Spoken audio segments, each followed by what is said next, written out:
પવિત્ર શ્રાવણ માસ દરમિયાન શ્રીજી મહારાજની આજ્ઞા પ્રમાણે અને ગુરુહરિની રુચિ પ્રમાણે આપણે 3 દિવસ 5 દિવસ આપણે ભગવાનની ચરિત્રની પારાયણ આપણે ગોઠવતા હોઈએ છીએ. સામાન્ય રીતે શાસ્ત્રોમાં મહિમા કયો છે કે શ્રાવણ મહિનો એટલે શ્રવણ કરવાનો મહિનો. અને તમે ગ્રહસ્થ તો મને કહેશો જ કે સ્વામી અમે શ્રવણમાં એક્સપર્ટ તો થઈ ગયા છે, પણ ઘરમાં, કારણ કે ઘરમાં આપણે એટલું બધું સાંભળી લીધું હોય કે બારે પછી સાંભળવાનો અવસર રહેતો નથી. પણ જ્યારે ભગવાન અને સંતના મહિમાની વાતો હોય ને, તો એક ચિત્તે જેમ આપણે શરીર સ્થિર કરીએ તો યોગાસનનો આપણને લાભ પ્રાપ્ત થાય છે, એમ શરીર સ્થિર કરવાથી જ્યારે એટલો લાભ થાય છે એના કરતા અનંત ઘણો લાભ ખાલી મન સ્થિર કરવાથી થાય છે. ઊંઘમાં બીજું કાંઈ સુખ નથી, તોય તમે 8 કલાક કે 6 કલાકની સારી ઊંઘ પછી બારે જાગો ને તો કેટલી મજા આવે છે. ઊંઘમાં તમે કાંઈ ગ્લુકોઝ લેતા નથી કે દૂધનો કોઈ ગ્લાસ લેતા નથી કે કોઈ વિટામિનની ટેબ્લેટ લેતા નથી, પણ અજ્ઞાન અવસ્થાથી પણ મન સ્થિર થયું હોય છે ને તો યુ બીકમ ફ્રેશ. જેટલું ફ્રેશ તમે ટીવી જોઈને કે ફિલ્મ જોઈને કે જેમાં તમે મનોરંજન માનો છો ને એ કરીને પણ તમને થાક લાગતો હોય છે, એ તમામ થાક ઊંઘમાં ઉતરી જાય છે કે નહીં? તો તમે મને કહેશો કે સ્વામી તો કથામાં 3 કલાક ઊંઘી જઈએ તો વધારે ફ્રેશ થઈએ. જો આ શરતી વાત હું નથી કરતો, પણ વી મસ્ટ થિંક કોન્શિયસલી કે જેમ અજ્ઞાન અવસ્થાથી તમારું મન સ્થિર થાય તેમ સભાન અવસ્થામાં જો સ્થિર થાય ને તો એને કોઈ ટોચો લાગતો નથી. આ સંસાર વ્યવહારના તમામ તમારા દુઃખ શમી જશે જો 2 ઘડી 1 ઘડી ભગવાનના ચરિત્ર કે સંતની વાતની અંદર મન સ્થિર થાય ને. There is energy, huge energy. તો આજે આપણે એવી વાત કરવાના છીએ કે આપણી જે સંસ્થા 2007ની સાલની અંદર BAPS સ્વામિનારાયણ સંસ્થાના જે 100 વર્ષ પૂરા થયા, શતાબ્દી, તો એ 100 વર્ષની જે કહાની છે ને એ કાંઈક અનોખી છે. યાદ રાખજો, કોક આપણને કહે કે સ્વામી કથાની અંદર તો ભગવાનના ચરિત્રનું જ્ઞાન હોય, ગાન હોય, બરાબર છે. સત્પુરુષના મહિમાની વાતો હોય, બરાબર છે. કદાચ કોઈક પારાયણ તમે લીલા ચરિત્ર કે પછી તત્વજ્ઞાન એટલે ગીતા ઉપર પારાયણ થાય, તત્વજ્ઞાન ઉપર પણ પારાયણ થાય, બરાબર છે. કે પછી ઉપનિષદ જેવા ગહન શાસ્ત્રો ઉપર કથા થાય, બરાબર છે. પણ આજે મારે આપને એમ વાત કરવી છે કે BAPS જે સ્વામિનારાયણ આપણી સંસ્થા છે એ ધાર્મિક સંસ્થા છે, એટલે ધર્મની વાત આવી ગઈ. એના મુખ્ય પ્રેરક છે એ ભગવાન સ્વામિનારાયણ છે, એટલે ભગવાનની વાત આવી ગઈ. એના વાહક છે એ ગુણાતીત સંત છે, પ્રમુખ સ્વામી મહારાજ, શાસ્ત્રી મહારાજ, યોગીજી મહારાજ, એટલે ગુણાતીત સંતના મહિમાની વાત આવી ગઈ. અને ઉપનિષદ ગીતાનું જે તત્વજ્ઞાન એનો પણ સાર એ અક્ષર પુરુષોત્તમ ઉપાસના છે, એટલે સારનો સાર પણ આવી ગયો. જો સંસ્થાની કહાનીમાંથી આપણે પસાર થઈશું ને તો we will all become conscious. If you know where you belong, you will know what to believe in. તમને જ્યારે જ્ઞાન થશે કે મારે ક્યાં જવું, કે હું ક્યાંનો છું, તો તમને ખબર પડશે કે મારે શેમાં માનવું અને શેમાં ન માનવું. અને તમે જ્યારે સ્પષ્ટ થશે શેમાં માનવું અને ન માનવું, when you become clear in what you believe, then you will become confident in what you live. તમારા મનની અંદર જ્યારે સ્પષ્ટ થશે કે આ મનાય ન મનાય, ત્યારે તમે પણ જીવનની અંદર પણ કેમ જીવવું એ કળા શીખી શકશો. તો આપણી જે BAPS સ્વામિનારાયણ સંસ્થા છે એમાં શું આવશે એ મારે તમને વાત કરવી છે. તો 3 દિવસની અંદર આપણી જે સંસ્થાનો જે ભૂતકાળ છે એ કદાચ ભવ્ય નહોતો પણ દિવ્ય હતો. આપણી જે સંસ્થાનો જે વર્તમાન કાળ છે એ દિવ્ય અને ભવ્ય બેવ છે. અને 3જે દિવસે તમે વિચાર કરજો કે આજથી 50 વર્ષ પછી 2057 ને 58ની સાલમાં જે દુનિયા હશે અને એમાં કદાચ આપણે હઈએ કે ન હોઈએ, આપણે પ્રાર્થના કરીએ શુભ દિવસે કે આપણે બધા હઈએ, બરાબર ને? ભગવાન અગર શુભ સંકલ્પ કરો ને તો ભગવાન પૂરો કરે. અમુક સંકલ્પ આપણે કરતા જ નથી કારણ કે આપણે જ કન્વિન્સ થઈએ કે આ નહીં જ થાય. લે, શા માટે આપણે નિરાશ થવું? જે કાંઈ કહેવું હોય આ મૂર્તિ અગાડી કહેજો અને ભગવાનને સંતના ખોડામાં મૂકજો એટલે ભગવાન પૂરા કરે એની ઈચ્છા પ્રમાણે. તો યાદ રાખો કે ભૂતકાળ દિવ્ય, વર્તમાન કાળ દિવ્ય અને ભવ્ય, અને ભવિષ્ય કાળ કેવો છે? તો જેમ ગુણાતીતાનંદ સ્વામીએ કીધું કે પાંદડે પાંદડે સ્વામિનારાયણનું નામ રચાતું હશે અને રટન થતું હશે તો ભવિષ્ય કાળ છે એ દિવ્ય, ભવ્ય અને સર્વવ્યાપ્ય. આ જો આપણા મનની અંદર જો દ્રઢતા હોય તો ખબર પડશે કેમ, Y there is a reason for everything. કેમ? તો શાંતિથી સાંભળજો કે there is a reason for everything. દરેક વાતનું એક સ્પષ્ટ અને ચોક્કસ કારણ હોય છે, હોય છે ને હોય છે. હમણાં જ થોડાક સમય પહેલા મારે મિડલ ઈસ્ટ જવાનું થયું હતું અને મિડલ ઈસ્ટની અંદર પણ આપણો સત્સંગ ખૂબ સારો ચાલે છે. દુબઈની અંદર લગભગ રોજ સાંજની સભાની અંદર 1500 થી 2000 હરિભક્તોની સભા થાય. દુબઈ. તમને જાણીને યાદ આનંદ થશે કે આપણે તો પારાયણ 3 દિવસની રાખીએ છીએ, પણ આબુધાબી જ્યાં કોઈ એવા દેશકાળ સાનુકૂળ નથી અને સત્સંગ કરવું પણ એ પણ ચિંતાનો વિષય છે, ત્યાં આબુધાબીની અંદર શ્રાવણ માસ દરમિયાન 30 દિવસની એ લોકોએ પારાયણનું યોજના કરે છે. 30 days પારાયણ. ભલે હરિભક્તો હોય 30 થી 50 હરિભક્તો, પણ 30 દિવસ પારાયણ. ઉત્સાહ તો જુઓ. ક્યાં સુધી આપણી સંસ્થા ખૂણે ખાચરે, ખૂણામાં કોઈક હોય એને પ્રેરણા આપે ને ત્યાં ભજન ભક્તિ થતી હોય, એ કંઈક એક શક્તિ ને તાકાત કંઈક જુદી છે. તો જ્યારે અમે બહરીન ગયા ત્યારે બહરીનના બહુ જ મોટા એક મિનિસ્ટર,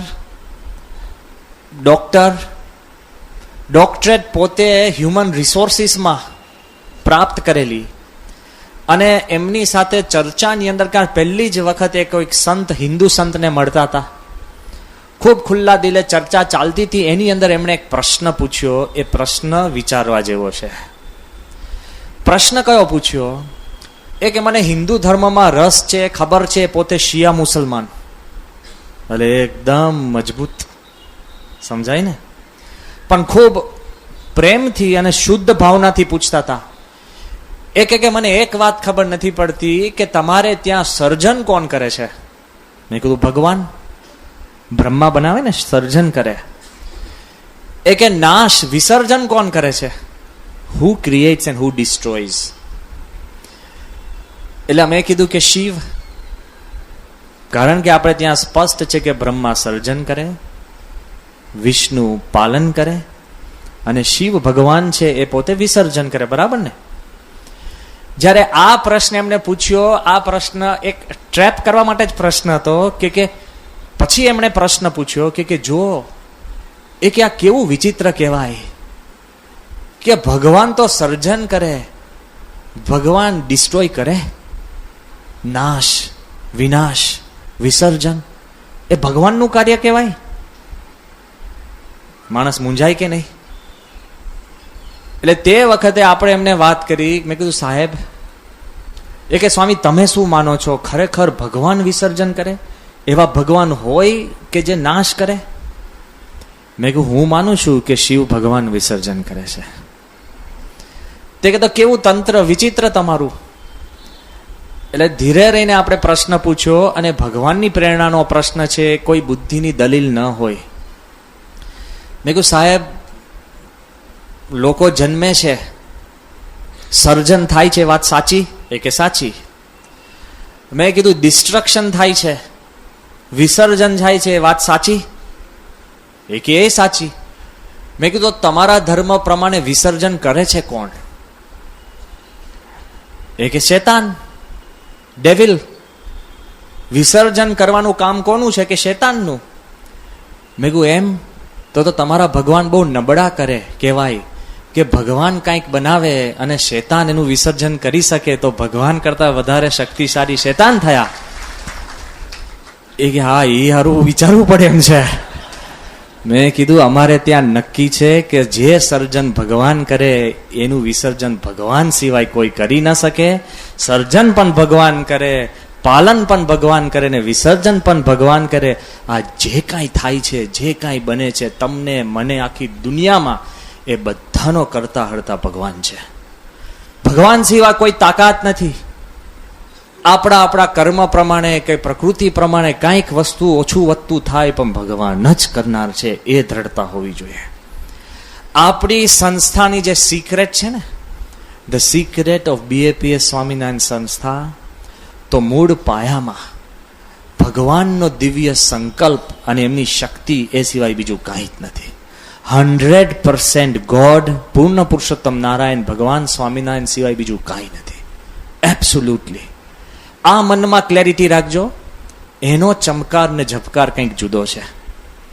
ક્યાં સુધી વાત કરું કે જ્યારે શાસ્ત્રી મહારાજે આપણી સંસ્થા સ્થાપી, યાદ કરજો, અને જ્યારે સંસ્થાનો ધીરે ધીરે વિકાસ થતો ગયો, બધા જ કહેતા હતા કે શાસ્ત્રી યજ્ઞ પુરુષદાસ શું કરશે? 5 સંતો અને આંગળીના ટેડવે ગણાય એટલા હરિભક્તો, શું કરશે? હમણાં શમી જશે. વધતું ગયું, વધતું જ ગયું, વધતું જ ગયું, વધતું જ ગયું. વિરોધ વધે એમ વિકાસ વધે, વધતું જ જાય. ભગવાનની દિવ્ય શક્તિ હતી ને. યાદ રાખજો કે જ્યારે હરિપ્રસાદ ચોકસી, વડતાલના ટ્રસ્ટી, એક સમય બોમ્બેના પોતે એડવોકેટ જનરલ, કેટલા બુદ્ધિશાળી, અને વડતાલ સંસ્થાના પાવર ઓફ એટર્ની, જે સંસ્થામાંથી શાસ્ત્રી મહારાજ છૂટા પડ્યા હતા, એને સર્વે સર્વા કહીએ હરિપ્રસાદ ચોકસી. એ જ્યારે શાસ્ત્રીજી મહારાજને પ્રશ્ન પૂછે છે, એ પોતે લખે છે કે મેં જ્યારે યજ્ઞ પુરુષ શાસ્ત્રીને પૂછ્યું, તમે બોચાસનમાં મંદિર કેમ કર્યું? ત્યારે યજ્ઞ પુરુષ દાસે મને જવાબ આપ્યો કે ભગવાન સ્વામિનારાયણે બોચાસનના કાશીદાસ મોટાને કોલ આપ્યો હતો કે તમારે ત્યાં અમે મંદિર કરશું. એ કોલના કારણે, એમના સંકલ્પે અમે બોચાસનમાં મંદિર કર્યું છે. પણ મેં જ્યારે એમને પ્રશ્ન પૂછ્યો તો પછી સારંગપુરમાં કેમ કર્યું? ત્યારે નિધડકપણે મને યજ્ઞ પુરુષદાસજીએ જવાબ આપ્યો કે ત્યાં આગળ ભગવાન સ્વામિનારાયણ રોજો ઘોડો ફેરવીને ત્યાં ખાત કર્યું હતું, અને સ્વામિનારાયણના સંકલ્પે અમે સારંગપુરમાં મંદિર કર્યું. અને હજુ હું પૂછું કે ભાઈ ગઢડામાં કેમ કર્યું? ત્યારે શાસ્ત્રી મહારાજે કીધું કે શ્રીજી મહારાજની વર્ષોથી ઈચ્છા હતી કે ટેકરા ઉપર મંદિર કરવું, અને નીચે દરવાજો કરવો, અને ઘેલામાં ઘાટ ઉતારવો. એ સંકલ્પે શાસ્ત્રી મહારાજે મહારાજના સંકલ્પે કર્યું. ત્યારે એ કહે છે કે યજ્ઞ પુરુષ દાસની એક એક ક્રિયા ભગવાન સ્વામિનારાયણના સંકલ્પ પ્રમાણે છે, એટલે આપણી સંસ્થાની અંદર સત અને સત્ય છે. Totally based on the wishes of God. Totally. કોઈ મનુષ્યનો સંકલ્પ કે મનુષ્યનો વિચાર કે તરંગ કે એની પોતાની કોઈ પણ નાની મોટી ભાવના, આપણે બિઝનેસ કરીએ ને તો આપણી કોઈક પ્રાપ્તિની ઈચ્છા એ કરતા હોય છે. આપણે કોઈ પણ નાનું કોઈ પણ આયોજન આદરીએ ને, તેની પાછળ આપણો અંગત સ્વાર્થ હોય છે. ભલે બીજી બધી મોટી NGO પોતે કહે કે સેવા કરે છે, પણ એની અંગત છેલ્લે પ્રસિદ્ધિનો પણ સ્વાર્થ હોય છે. શાસ્ત્રીજી મહારાજે ખૂણે ખાચરે, સારંગપુરમાં તો હજુ તમારે જઈને દુકાન શોધવી પડે 100 વર્ષ પછી, પણ ત્યાં જઈને મંદિર કર્યું. એનું કારણ શું હોય છે? કે ભગવાન સ્વામિનારાયણના સંકલ્પ સિવાય કાંઈ નહીં. ના કે બીજે કરે, જો સંકલ્પ પર ચાલે છે એ તો હજુ વસ્તુ બરાબર. પણ 100 વર્ષ પછી જ્યારે પ્રમુખ સ્વામી મહારાજે દિલ્હીમાં અક્ષરધામ કર્યું. અને અક્ષરધામની રચના પછી જે કોઈ અક્ષરધામ જોવા આવે ને એટલે સમાધિ, જે કોઈ નાનો મોટો બહારનો ઘરનો પોતે પણ કોઈ ઐશ્વર્યવાન હોય કોઈ પણ હોય, અક્ષરધામમાં પ્રવેશ કરીની ભૂમિ કંઈક જુદી. જે કોઈ આવે એની અંદર એવી ભાવના થાય. જ્યારે સત્યમિતાનંદ સ્વામી બહુ જ મોટા સંત, હિન્દુ ધર્મના હિમાયતી, બહુ જ સારા વક્તા, બહુ જ પ્રેમાળ, એમને જ્યારે દિલ્હીનું અક્ષરધામ જોયું ને અને જોયા પછી એમણે એક વાત કરી, એ કે મને ખબર નથી પડતી કે હું વૈકુંઠમાં છું, ગોલકમાં છું, સ્વર્ગમાં છું, 100% પૃથ્વી પર નથી. ભાઈ તમે કહો, હું કહે તો બરાબર છે. મોટા સંત જે પોતે આધ્યાત્મિક છે અને અતિ આનંદ અને પ્રેમથી અને ખુલ્લા દિલે એમને એક વાક્ય કીધું કે આ રચના જોયા પછી મને એમ થાય છે કે જો બ્રહ્માજીને ભગવાન એવું કે તમારે એક જ વસ્તુની રચના કરવાની છે, પછી રચના નથી કરવાની, તો મને લાગે છે કે બ્રહ્માજી એક પ્રમુખ સ્વામીની રચના કરે અને પછી આરામથી સૂઈ જાય કે પ્રમુખ સ્વામી આખી બ્રહ્માંડની રચના કરી શકે એમ છે. વિચાર તો કરો, જે કોઈ અક્ષરધામ જોવે છે એના મનની અંદર આવી ભાવના ઊભી થાય છે, જે કોઈ. પણ સ્વામીનું આનું પાછળ જોજો, જેમ હરિપ્રસાદ ચોકસીએ શાસ્ત્રી મહારાજને પૂછ્યું કે આ કેમ કર્યું, આ કેમ કર્યું, આ કેમ કર્યું. જ્યારે મોટા મોટા સંતો મહાત્માઓએ જ્યારે સ્વામીને આવીને પ્રશ્ન પૂછે છે, જ્યારે જીતાત્માનંદ સ્વામી રામકૃષ્ણ મિશનના બહુ જ મોટા અગ્રગણ્ય સંત, વિદ્વાન છે, વૈજ્ઞાનિક છે, સારામાં સારા બુદ્ધિશાળી ઉચ્ચ કક્ષાના વક્તા, જ્યારે એમને દિલ્હીનું અક્ષરધામ જોયું ને, વિવેકાનંદ સ્વામીના પટ શિષ્ય, દિલ્હીનું અક્ષરધામ જોયું અને હજુ જ્યારે સ્ટેજ ઉપર ચડ્યા અને બાપાને જેવા મળ્યા અને સ્વામીને પગે લાગીને સ્વામીનો હાથ પકડીને, અમે ત્યાં હાજર હતા એટલે હું કહું છું, સ્વામીને શું કહ્યું ખબર છે કે મહારાજ આપને કિલ્લા કબજે કર લિયા. અરે બાપાને આપણને ખબર ના પડે શું કે છે. બાપા કે ભાઈ અમે કઈ કિલ્લા વિલ્લા કબજે માટે નથી, અમે તો યોગી મહારાજના સંકલ્પને લીધે અક્ષરધામ કર્યું છે. પેલા પાછું એમને સમજાવ્યું કે નહીં નહીં મહારાજ આપને કિલ્લા કબજે કર લિયા. એટલે મેં કીધું કે સ્વામી એનો અર્થ શું થાય? એ કે जब से दिल्ली की राजधानी हमेरी हुई तब से जितने लोग भारत ऊपर चढ़ाई करने के लिए आए, ये सब के मन में एक बात थी कि भारत का दिल्ली का जब किला कब्जे कर लो तो सारा भारत कब्जे हो जाता है. आपने आज किला कब्जे कर लिया. એમને કીધું કે વિવેકાનંદ એવું કહેતા કે he who captures the capital has captured the country. કે તમે આજે મને લાગે છે કે જે કોઈ ના કરી શકે એવું જબરજસ્ત મંદિર ઊભું કર્યું અને એમાં લાખો માણસો ને ધર્મની ભાવના વધશે. બાપાએ શું કીધું કે સ્વામી અમે તો એક યોગીજી મહારાજની ઈચ્છા અને સંકલ્પ અમે કામ કરીએ છીએ, બીજી કોઈ અમારા મનમાં ભાવના નથી. જ્યારે શ્રી શ્રી રવિશંકરજી આર્ટ ઓફ લિવિંગના ગુરુ આખું અક્ષરધામ જોઈને જેવા સીધા સ્વામીને મળ્યા ને, આમાં અમે સાક્ષી છે એટલે હું કહું છું, જેવા બાપાને મળ્યા અને તરત જ સ્વામીના ચરણમાં પોતે પેલા પગે લાગીને સીધું સ્વામીને હાથ પકડીને શું કીધું ખબર છે કે સ્વામીજી अब तक हमारे जितने मंदिर आज तक नष्ट हुए हैं ये सब का जवाब आपने एक बनाकर दे दिया. क्रिएटिव आंसर, કોઈ નેગેટિવ નહીં, કોઈનું ખંડન નહીં. બાપા કે સ્વામી અમે કોઈ જવાબ માટે નથી કર્યું, અમે તો યોગી મહારાજના સંકલ્પ પૂરો કરવા કર્યું છે. જો પેટા એક ભાઈ આવીને સ્વામીને કીધું કે મહારાજ કે તાજમહાલને ટક્કર, મહારાજ બાપા કે ટક્કર મારવા નહીં, અમે યોગી મહારાજના સંકલ્પ પ્રમાણે આધ્યાત્મિકતા.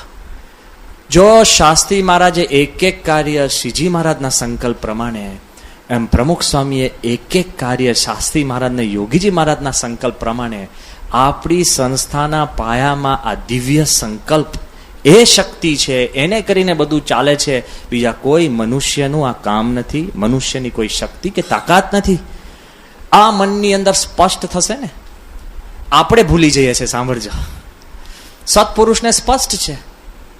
1994 સાલનો હું પ્રસંગ કહું છું. 1994 સાલ, સ્વીડન દેશ. સ્વામીશ્રી પોતે ઉતારામાં હતા. ઉતારામાં કોઈ ઝાઝા સંતો નહીં, જે કોઈ અંગ્રેજી જાણતા હતા એવા બે ત્રણ અમે બધા પણ બારે હતા. સ્વામીની સાથે નારાયણ મુનિ સ્વામી. ગુજરાતી આવડે, હિન્દી સંસ્કૃત આવડે, અંગ્રેજી તૂટ્યું ફૂટ્યું થોડુંક આવડે.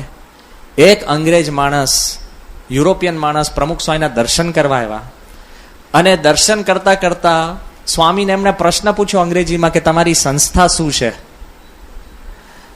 સ્વામીએ નારાયણ મુનિ સ્વામી સામે જોયું. નારાયણ મુનિ સ્વામીએ થયું તો હશે કે હવે સારંગપુરમાં અંગ્રેજીનો કોર્સ કરવો જોઈએ. જે કોઈ કારણ હોય, નારાયણ મુનિ સ્વામીએ એમની તૂટી ફૂટી અંગ્રેજીની અંદર પેલાને સમજાવવા લાગ્યા કે ભાઈ સંસ્થા સામાજિક કામ કરે છે, સ્કૂલ કરે છે, હોસ્પિટલ કરે છે, આ કરે છે ને તે કરે છે ને બ્લડ કેમ્પ કરે છે ને આનું ધ્યાન રાખે છે, બાળકોનું ને યુવાનોનું ને ભૂકંપમાં મદદ કરે છે ને આમાં મદદ કરે છે ને પૂરમાં મદદ કરે છે ને અન્ન ક્ષેત્ર કરે છે ને આ અંતે હજુ હું લાંબુ લિસ્ટ કરું તો કલાક જતો રે. પણ એમને ટૂંકની અંદર બધી વાત કરતા હશે. નારાયણ મુનિ સ્વામી અંગ્રેજીમાં બોલે ને સ્વામીએ એમને ખભા પર હાથ મૂકીને રોક્યા. સ્વામી કે મૂળ મુદ્દો કહો. નારાયણ મુનિ સ્વામી કે સ્વામી અંગ્રેજી તો જાણતા નથી, મારું એકદમ અંગ્રેજીમાં પાછું એવું એકદમ કઈ એલિયન અંગ્રેજી, અને પેલો હું સમજે તે તો બરાબર છે પણ સ્વામી શું સમજે એમાં? સ્વામીએ ખભે હાથ મૂકીને સ્વામી કે એક મુદ્દો કહો. શું? સ્વામી કે એમને કહો કે આપણે આધ્યાત્મિક છે. સમજાય છે? ખૂણાની અંદર કોઈ સભા નથી, 5 માણસો નથી, કોઈ એવો અંગ્રેજ એવો માણસ નથી કે જેનું તમારે તાત્કાલ કલ્યાણ કરવું પડે એવો માણસ નથી. અને એ ખૂણાની અંદર અડધું પડધું અંગ્રેજીનીમાં પણ જો સંસ્થાની સમજ આવે છે અને એકલી સામાજિક, સાંસ્કૃતિક, શૈક્ષણિક વાતો થાય છે ને સ્વામી કહે છે મૂળ મુદ્દો કહો કે આપણે આધ્યાત્મિક છે. સંતને ખબર છે કે જે કંઈ આપણું તંત્ર છે ઇટ ઇઝ સ્પિરિચ્યુઅલ. આપણે વચમાં ખોવાઈ જઈએ છીએ. કેમ? આપણી આશાઓને કારણે. સ્વામી આપણી સ્કૂલમાં ગયો મને એડમિશન ના મળ્યું, ભલે ના મળ્યું, તને ધર્મમાં કઈ પ્રશ્ન છે? ના ના ના, હવે ધર્મ મૂકી દેવો છો, વાંધો તારો છે. That is secondary. તમે સમયમાં આવો અને કદાચ તમે જમવા જાઓ અને એકલો ભાત જ મળે ને દાળ ન મળે, એવું તો રાહુલ સ્વામીના રાજમાં થાય નહીં. હોય એનાથી બમણું મળે. એનું આયોજન જુદો છે, તમારો પક્ષ કેટલો બધો છે. એમણે કીધું બીજા કોઈ વિસ્તાર વાળા સભામાં આવે નહીં. મેં કહ્યું વાહ, સારું કહેવાય. પણ વિચાર કરજો કે આપણા મનની અંદર એવું બધું થવા માંડે કે આયોજન, આ એક બધું જ આયોજન સેકન્ડરી છે. તમને આધ્યાત્મિક સુખ આવે છે? તમે સવારના પોરમાં પ્રમુખ સ્વામી મહારાજના દર્શન કરો અને અંતરમાં શાંતિ થાય છે? તમે શ્રીજી મહારાજનું ચરિત્ર સાંભળો અને અંતરની અંદર સુખ આવે છે? તમે મહારાજની મૂર્તિ આગળ ઉભા રહો અને તમને એમાં એવા કંઈ કિરણો થાય છે કે આમાં ભગવાન છે, તો you are on the right track. બીજી બધી વાત ઝંઝટમાંથી મૂકીને સ્વામીએ ફોકસ આપ્યું છે કે ધ સંસ્થા ઇઝ પ્રાઇમરીલી સ્પિરિચ્યુઅલ. દિવ્ય. એ દિવ્ય શક્તિના કારણે, એ દિવ્ય સંકલ્પના કારણે આપણું સંસ્થા આગળ વધતી જાય છે. હવે તમે મને એક સામાન્ય પ્રશ્ન પૂછશો કે સ્વામી બરાબર છે, આપણી સંસ્થાની વાત આપણે કરીએ છીએ અને બધી જ વાત બરાબર છે, એમાં અમને કોઈ પ્રશ્ન નથી, પણ આપણી આ સંસ્થાનો જ્યારે ઇતિહાસની વાત શરૂ કરીએ ને, એટલે ઇતિહાસ માણસને છે ને બોરિંગ લાગે. જોજો, તમને કોઈ પણ છોકરાઓને પૂછે ને કે તમારો ફેવરેટ સબ્જેક્ટ કયો, તો શું કે ખબર છે? કે અંગ્રેજી કે કાંઈ ગણિત કે કાંઈ સાયન્સ કે. હજુ સુધી એક છોકરો મને નથી મળ્યો જેને એવું કીધું હોય ઇતિહાસ. કેમ? કે આપણે એમ માનીએ છીએ કે ઇતિહાસને આપણને શું લેવા દેવા? 12મી સદીની અંદર યુદ્ધ થયું એને મારે શું લેવા દેવા? અત્યારે મારા ઘરની અંદર મચ્છરનો ત્રાસ ઓછો થાય છે એ અગત્યનું કે 12મી સદીનું યુદ્ધ? ડિસ્ટન્ટ. સમજાય છે? માણસને એમ છે કે ઇતિહાસ has no power on the present. હું બધું ભાષાંતર કરતો જઈશ, મને જે સૂજે છે એટલે કદાચ તમને એમ ના લાગે અંગ્રેજીમાં પારાયણ નથી શરૂ થઈ ગઈ ને, પણ આપણા મનમાં સતત એવો એક ભય રહ્યા કરે. શું ખબર છે? કે ભૂતકાળ ને વર્તમાનને કાંઈ લેવા દેવા નથી. બરાબર ને? કારણ કે 12મી સદીમાં યુદ્ધ થયું એને ને અત્યારે મને જે મચ્છરનો ઉપદ્રવ છે એ યુદ્ધમાં કાંઈ લેવા દેવા નથી. અરે માણસને તો અત્યારે પણ છે ને મેક્રો લેવલની બધી ચર્ચા મેક્રો લેવલની થાય, પણ પ્રશ્ન ચિંતા માઇક્રો લેવલની છે. જોજો, તમે જેટલી જગ્યાએ ફરશો ને તો બધી જ ચર્ચા કરશો તમે.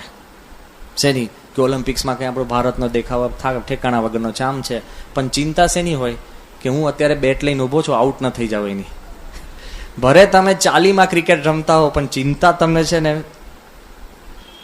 તમારી ઇમિડિયેટ પ્રશ્નની ચિંતા હોય, ચર્ચા વૈશ્વિક પ્રશ્નની હોય. ખ્યાલ આવ્યો ને? ભૂકંપ ભલે ચાઇનામાં થયો, ચર્ચા કરશો, પણ તમારા માળમાં જો પાણી બંધ થઈ ગયું તો ચિંતા કરશો. What affects you, you worry about. What affects others, you discuss about. આ પ્રશ્ન છે, બહુ જ મોટો પ્રશ્ન છે. એમને એમ તમે ચર્ચામાં વૈશ્વિક પ્રશ્નો નીકાળો, ચિંતા તમારા અંગત પ્રશ્નો તમને હેરાન ને સતાવતા હોય છે. આ વિચાર કરજો. ભૂતકાળ આપણને એમ નથી રસ પડતો ઇતિહાસની અંદર, કે આપણને લાગે કે ઇતિહાસ બોરિંગ છે. 100% હું તમને કહું છું કે ઇતિહાસ બોરિંગ લાગશે. ઇન્ડિયાનો બજેટની છે ને કોઈ તમને ચિંતા નથી, પણ જયારે ખિસ્સામાં હાથ નાખો ને ત્યારે લાગે નોટો ઓછી થઈ ગઈ છે. ચિંતા એની છે કે નહીં? બધા જ કહેશે કે હવે 10 વર્ષની અંદર એનર્જી ક્રાઇસિસ છે, એનર્જી ક્રાઇસિસ છે, ઉર્જાની આપણને મોટી કટોકટી છે. મૂળ તો અત્યારે ગેસનો બાટલો ખાલી થયો ને એની ચિંતા છે. ખ્યાલ આવી ગયો? આપણા મનમાં આમ ચાલતો છે. એટલે ઇતિહાસથી માણસ છૂટો પડતો હોય, પણ હું તમને એક વાત કહેવા માંગુ છું. All history is boring accept my own. જોજો, બીજાનો ઇતિહાસ બોરિંગ લાગે, પણ તમારો પોતાનો તક મળી નથી ને ચડી જઈએ. કોઈ બીજો વાત કરે એમાં તમારો તરત અનુભવ કહેવા માંડો કે હા બસ ભલા, પણ આમ છે ને તેમ છે ને, છોડીએ જ નહીં. માણસને પોતાની કહાનીમાંથી કોઈ દિવસ કંટાળો આવ્યો? 500 વાર તમે એકનો એક પ્રસંગ તમારા નિશાળનો 10 જણને કીધો હશે, અને છોકરાઓ તો થાકી જાય. દાદા શરૂ કરે ને કે આવ્યો એટલે, કારણ કે એને મોઢે થઈ ગયો હોય કે અમારા વખતની અંદર. જો ભાઈ, જેમ તમને તમારો વખત પ્રિય કેમ છે, માણસને છે ને all history is boring accept my own. બધો જ ઇતિહાસ કંટાળાજનક લાગશે, પોતાનો સિવાય. હું તમને એટલું જ કહું છું, તમે આને ખાલી ફેરવી દો. શું ખબર છે? સંસ્થાનો ઇતિહાસ એ સંસ્થાનો નથી, એ આપણો પોતાનો છે. એવું માનશો તો કંટાળો આવશે. તો કોનો ઇતિહાસ આપણે બોલવાનો છે? પોતાનો. કોની શતાબ્દી ઉજવી? બોલો મોટે, કોની? એટલે 100 વર્ષ થઈ ગયા ને હવે. કોઈને આશા છે હવે રાખવી? કારણ કે આપણા મનની અંદર જેવું મનાશે કે આ ઇતિહાસ આપણો છે, કંટાળો આવશે? આપણી વાતમાં કોઈ દિવસ કંટાળો નહીં. અમે કેટલી વખતે સાંજની આરતીમાંથી ઉતરીએ ને, એટલે હરિભક્ત કોક આવ્યા હોય, ઘણા બધા શુદ્ધ ભાવથી, પ્રેમથી, ઉત્સાહથી, અને નાનો બાળક લઈ આવે. હમણાં જ આરતી કરીને આપણે ઉતર્યા હોય, અને તરત હરિભક્ત શું કે, સ્વામી સ્વામી આ નાનો છે. મેં કહ્યું હા. એ કે આખી આરતી મોઢે આવડે છે. પછી કે બોલ જોઈ. તો છોકરો શરૂ કરે, જય સદગુરુ ને ચરણ સરોજ આવે ને એટલે ગિયર ફસાય. પછી છોકરો મંડે, વધે નહીં. એના બાપુજી મંડે. છોકરાનું કેવું ખબર છે? ઘરે આખી બોલે, ટાણે ફસકી જાય. અમારે ઉપર તો આરતી કરી હોય, નીચે ફરી કરવાની. કે એકવાર એના બાપુજી ગાય ત્યારે માન છોકરો ચડે. 3 વાર આરતી કરો ને તમે નીકળો, પણ કંટાળો આવે છે. કેમ? આ મારો છોકરો છે. જરા પણ તમારી અંગત વાતોમાં કોઈને કંટાળો આવતો નથી. You never get tired. ઘણા તો એવા ઉત્સાહી હોય ને કે છોડે જ નહીં તમને. આ તો હવે અમારી અંગત વાતો તમને કહું છું, વાંધો નથી. ટૂંકી વાત હોય લાંબુ કરે, અને તમને નાની વાત કરવાની તો પણ એટલું. એક હરિભક્ત શુદ્ધ ભાવના, એમને કોઈ આમાં ગુનો નથી. આ તો પ્રકૃતિની હું વાત કરું છું.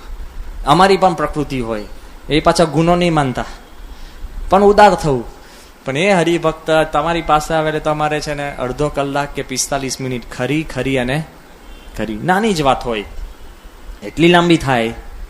એ પાછા ઉત્સાહથી, પાછા એ ભૂલી જાય એમને ગયા વખત કરી છે, અને તમે યાદ કરો તો કે ના પણ આ ડિટેલ નહીં હોય. લે પતી ગયો. ડિટેલમાં બીજી 45 મિનિટ. તો એમને દૂરથી એકવાર મેં જોયા ને, મેં હાથ કરી દીધો. એટલે મેં કહ્યું મળી લીધું. ખબર પડી ને? એટલે હું તમને હાથ કરું એટલે એવું નથી, સમજતા નહીં એવું પાછું. આ તો હું તમને નિખાલસપણે કહું છું, અને ઘરની સભા છે. દૂરથી મેં હાથ કર્યો એટલે એને થયું કે મળી લીધું, એટલે મને થયું કે મળી લીધું. એટલે 45 મિનિટ તો બચી. પણ 3 દિવસ પછી પાછા આવ્યા. કે સ્વામી તમે પેલો હાથ કર્યો તે શેની માટે કર્યો હતો? મેં કહ્યું પતી ગયો. મેં કીધું કે એવું ખાસ કાંઈ હતું નહીં. એ કે ના બસ સ્વામી તમે જે વખત મને હાથ કર્યો ને બોલો હું તમને મળવા જવાનો હતો ત્યારે. મેં કહ્યું હા વાંધો નહીં. એ કે પણ એવું થયું ને કે મારો સ્કૂટર પછી હું ગેરેજમાં આપવા ગયો, રિપેર કરવાનું હતું. મેં કહ્યું બરાબર. એ કે પણ તમને ખબર નહીં હોય કે સ્કૂટર કેમ રિપેર કર્યું? કારણ કે હું જો સોસાયટીમાંથી નીકળ્યું કૂતરું આડું આવ્યું.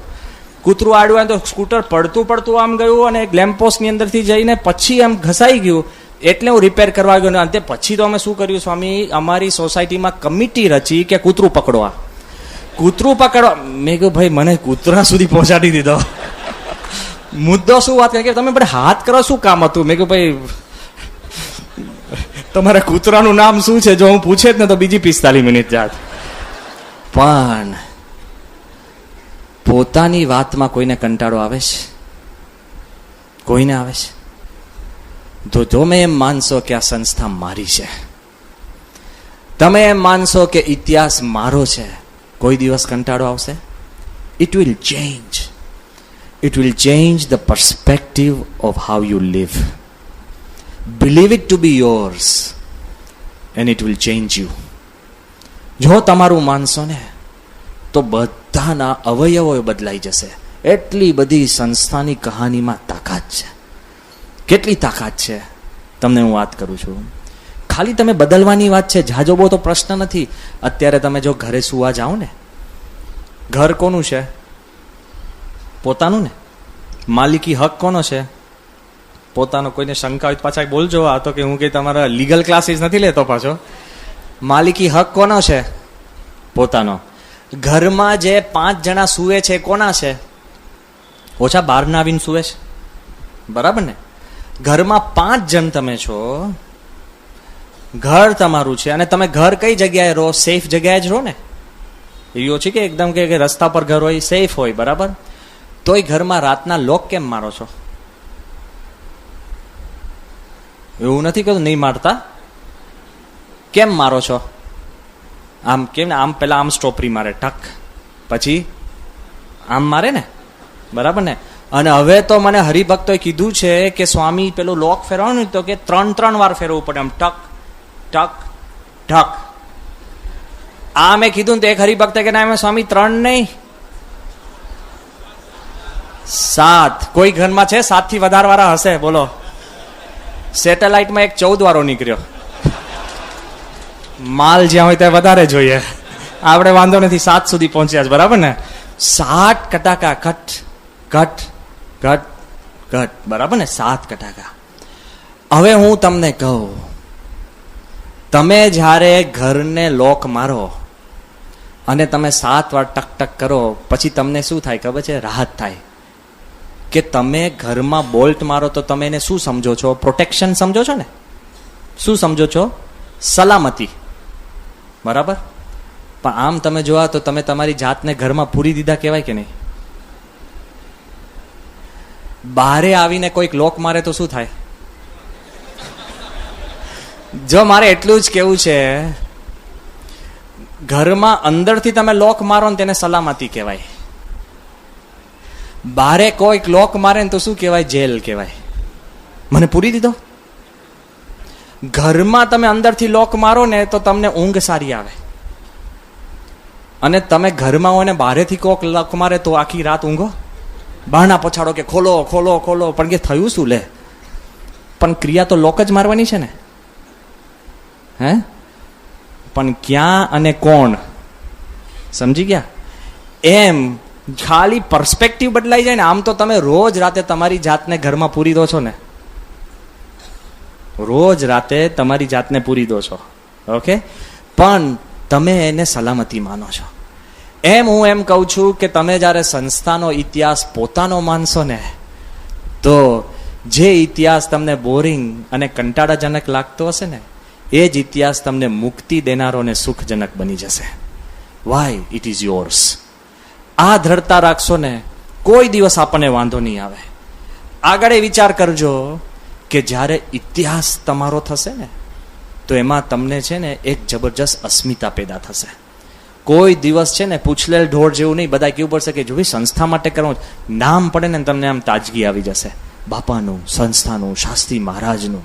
આપણી યોગીજી મહારાજ બીમારીમાં કે જો હું સારો થઉં તો બીજા 10 ગામડા ફરી વળું. સ્વામીની તો જુઓ અત્યારે 87 વર્ષની ઉંમર, દર મહિને કાંઈક ને કાંઈક બીમારી આવે. સ્વામીની આટલી બધી વાત થઈ ગઈ, કેટલી બધી બીમારી, તોય ઉત્સાહમાં છે. આખું પર્સપેક્ટિવ જુઓ. જેને અસ્મિતા છે, મમત્વ છે, જેને મારું મનાય છે ને, એને કોઈ ઉત્સાહનું છે ને કોઈ ઉત્સાહનો ઓટ આવતો નથી. હમણાં જ હું એક પ્રસંગ કહું, અદ્ભુત પ્રસંગ છે બાપાનો. તમારી ને મારી, આપણી બધાની માનસિક સ્થિતિ બદલાઈ જાય. સ્વામી સારંગપુરમાં હતા. નારાયણ મુનિ સ્વામી ને જ્ઞાનેશ્વર સ્વામી જોડે કંઈક વાતચીત કરવા આવ્યા, અને હું પણ ભેગો બેઠો હતો. અને વાતચીતની અંદર એવી વાત નીકળી, આ એકદમ તાજો પ્રસંગ છે બાપાનો. એવી વાત નીકળી કે બાપા કે બસ હવે તમે સારંગપુર છો તો બધાની ઈચ્છા છે કે સ્વામી તમે સારંગપુર જ રહો, વિચરણ ન કરો, એ મૂળ ભાવના હતી. અને બાપા એકદમ હસવા લાગ્યા. સ્વામી કે કેમ? એ કે બાપા જો આપને પણ પ્રિય સ્થાન, સંતો અહીંયા બધા આવી શકે, મોકળું મળી શકો, ફરી શકો શાંતિથી, અને જેને કામ હોય બધા આવી જાય છે, કોઈને પ્રશ્ન નથી. હવે ધીરે રહીને છે ને મારી એક ભૂલ થઈ. મેં સ્વામીને એમ કીધું, મેં કહ્યું બાપા જ્યાં આપ બેસો ને એ આપણો દરબાર. અને મેં દ્રષ્ટાંત એક આપ્યું કે બાપા હું તમને ખાસ વાત કરું કે તમે જો સારંગપુર હોય તે આપણું કેન્દ્ર. અત્યારે ભલે અમદાવાદ હેડ ઓફિસ કહેવાય, પણ તમે જ્યાં હોય કેન્દ્ર. મેં કહ્યું એક બહુ જૂની પુસ્તક વાંચી હતી, ફ્રીડમ એટ મિડનાઇટ. પુસ્તક લખી છે ડોમિનિક લાપિયર, ફ્રેન્ચ માણસે. જ્યારે ભારતને આઝાદી મળતી હતી, આજે 15મી ઓગસ્ટ છે એટલે આ પ્રસંગ યાદ કરીએ છીએ, કે આઝાદી મળતી હતી એના ઘડીઓ ગણાતી હતી. એનું આખું વર્ણન આને બહુ અદ્ભુત રીતે નોંધ્યું છે આ ડોમિનિક લાપિયરે ફ્રીડમ એટ મિડનાઇટ પુસ્તકની અંદર. એ પુસ્તક બાપા કેવી રીતના શરૂ થાય છે, આ બધું હું સ્વામીને સમજાવતો હતો. મેં કહ્યું સ્વામી એ પુસ્તકની શરૂઆત એમ થાય છે કે today the capital of India had move 200 kilometres. કે આજે ભારતની રાજધાની 200 કિલોમીટર ખસી. શક્ય બને? રાજધાની ખસે? મોબાઈલ રાજધાની હોય? હે ફરતા જાય ને કે ક્યાં ખસે? રાજધાની તો એક જગ્યાએ હોવી જોઈએ, સ્થિર હોવી જોઈએ.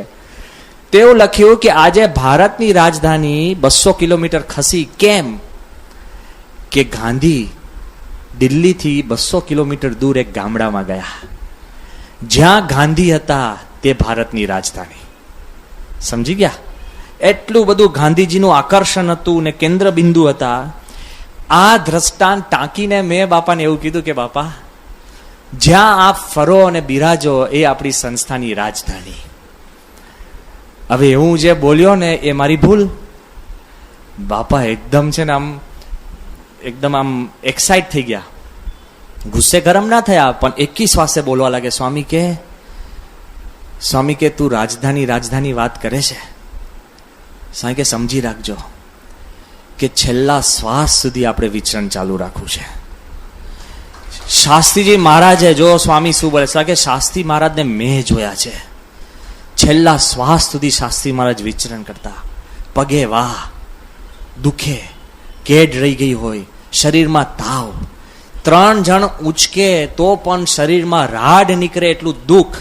એવા દુઃખમાં પણ મેં શાસ્ત્રી મહારાજને ગાડા ઉપર બેસતા જોયા છે અને હરિભક્તોના ઘરે ઘરે પધરામણી કરતા સ્વામી કે મેં જોયા છે. સ્વામી કે યોગીજી મહારાજ બીમારીનો ઢગલો, યોગી મહારાજને લોહી ટપકે, હરસ, દુઃખ, બીમારી, તો યોગીજી મહારાજ 3 દાદરા ચડતા, હરિભક્તને સુખ થાય ત્યાં જતા. સ્વામી કે મેં જોયા છે. સ્વામી કે તું રાજધાની વાત કરે છે? અમે તો સાંભળતા હતા. બાપા કે આપણી રાજધાની ક્યાં? એક હરિભક્તનું ઘર એ આપણી રાજધાની. Look at the perspective. નાનામાં નાના હરિભક્ત ગામડા, ઘરે ઘરે કે સ્વામી એ આપણી રાજધાની. કે સંત તો ફિરતા પીલા ભલા. સ્વામી કે દરેક સંત વિચરણ કરે, બધાની ઘરે જાય, મળે, હરિભક્તોને રે, એને પૂછે. સ્વામી કે હરિભક્ત આપણને 1-2 વાક્ય કહી જાય તો સ્વામી કે આપણને દુઃખ શાનું? ઘરબાર છોડીને નીકળ્યા છે, બધું મૂકી દીધું તો દુઃખ શાનું? સ્વામી કે હરિભક્ત આપણા માવતર છે. કેટલું બધું સ્વામી બોલવા લાગે એકી શ્વાસે. ખાલી સ્વામીને આપણે એટલું જ કીધું કે બાપા એક ઘરે તમે સ્થિર થાઓ. સ્વામી કે આ લાખો ઘર અમારા છે, એ આપણી રાજધાની. જો સત્પુરુષ છે, એ અખંડ ફરે છે. એના મનની અંદર એક દ્રઢતા છે કે એમના મનમાં મમત્વ છે કે આ સંસ્થા, આ હરિભક્તો, આ ઘર આપણા છે. એ પાયા ઉપર, આધ્યાત્મિકતા ઉપર આપણી સંસ્થા એ સ્થપાયેલી છે. જો તમને અસ્મિતા થાય ને તો 90 વર્ષે ને 100 વર્ષે પણ તમને એમ થાય કે હું સંસ્થા માટે કાંઈક કરી છૂટું. આજ્ઞાની રાહ જોવાની હોય, કોઈએ ફોન કરવાનો હોય કે આજે ઉત્સવ છે, સભા છે, મનની અંદર તાલાવેલી થાય બીકોઝ ધ સંસ્થા ઇઝ આવર્સ, એવી દ્રઢતા હોવી જોઈએ. જ્યારે દિલ્હી અક્ષરધામ થયું ત્યારે ડોક્ટર કલામે, જ્યારે અમે સંતો આખો અક્ષરધામનો પ્લાન લઈને બધા ગયા અને 2-3 વાર મળવાનું થયું, ને જ્યારે રાષ્ટ્રપતિ ભવનની અંદર ઈશ્વર સ્વામી, વિવેક સાગર સ્વામી, સદગુરુ સંતોને બધા ભેગા થઈને બધા મળતા હતા, અને તે વખતે જ્યારે આ બધું ચાલતું હતું અને તે વખતે કલામ સાહેબે એક પ્રશ્ન પૂછ્યો, બહુ ઇન્ટરેસ્ટિંગ, એ કે કોઈક વ્યક્તિ અક્ષરધામમાં આવે અને બહારે નીકળે તો એક એવી વસ્તુ કઈ લઈને જશે દિલ્હી અક્ષરધામમાંથી? એટલે અમે બધા રચના કરનારા જ ત્યાં હતા, બધા મૂંઝાયા. હવે એમાં તો એવું તો કહી શકાય એમ નથી કે યોગી બાપાનો સંકલ્પ, અને આપણે જે બોલીએ એ તો શીખેલું બોલીએ, જીવમાં હોવું જોઈએ ને. જો બાપા બોલે એ જીવનું બોલે, અને આપણે ઠાકોરજીને થાળ ધરાયો, કેમ ભૂખ આપણને લાગી હોય, સ્વામીને એમ હોય કે ઠાકોરજી ભૂખ્યા છે, અને આપણે શું કે ઠાકોરજીને થાળ ધરાયો, બધા લાગે ભક્તિ બહુ છે, સારો લાવો તો ધરાઈ દીધો તો લાવી દો. કારણ કે આપણે નેક્સ્ટ પ્રશ્ન છે ને, ભૂખ આપણને લાગી છે એટલે ઠાકોરજી નિમિત્ત બને છે. સમજી ગયા ને? સ્વામીને પોતાને કોઈ દિવસ નહીં ઠાકોરજીને થાળ ધરાવે, લેસ માત્ર.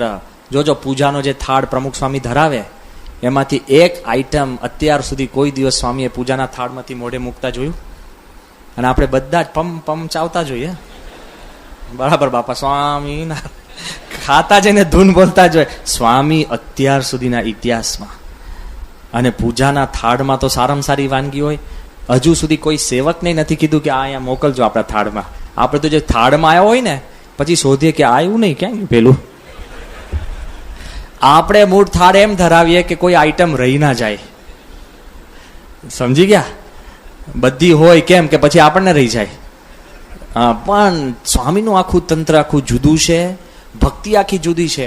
એટલે તે વખતે જયારે કલામ સાહેબે પ્રશ્ન પૂછ્યો કે which is one thing that people should take back, અમે મૂંઝાયા. ત્યારે પ્રેસિડેન્ટ સાહેબ શું બોલ્યા ખબર છે? એ કે મને એમ લાગે છે કે માણસ જયારે અક્ષરધામ જોવા આવશે ને અને જ્યારે ગેટમાંથી બહાર નીકળશે ને તો શું થશે ખબર છે? Every Indian will feel proud to be an Indian. કે દરેક ભારતીયના મનમાં એક ગૌરવ થશે કે હું ભારતીય છું. કે અત્યારે ભારત સ્વતંત્ર થયું પણ હજુ સુધી આપણા મનમાંથી ગુલામી ગઈ નથી.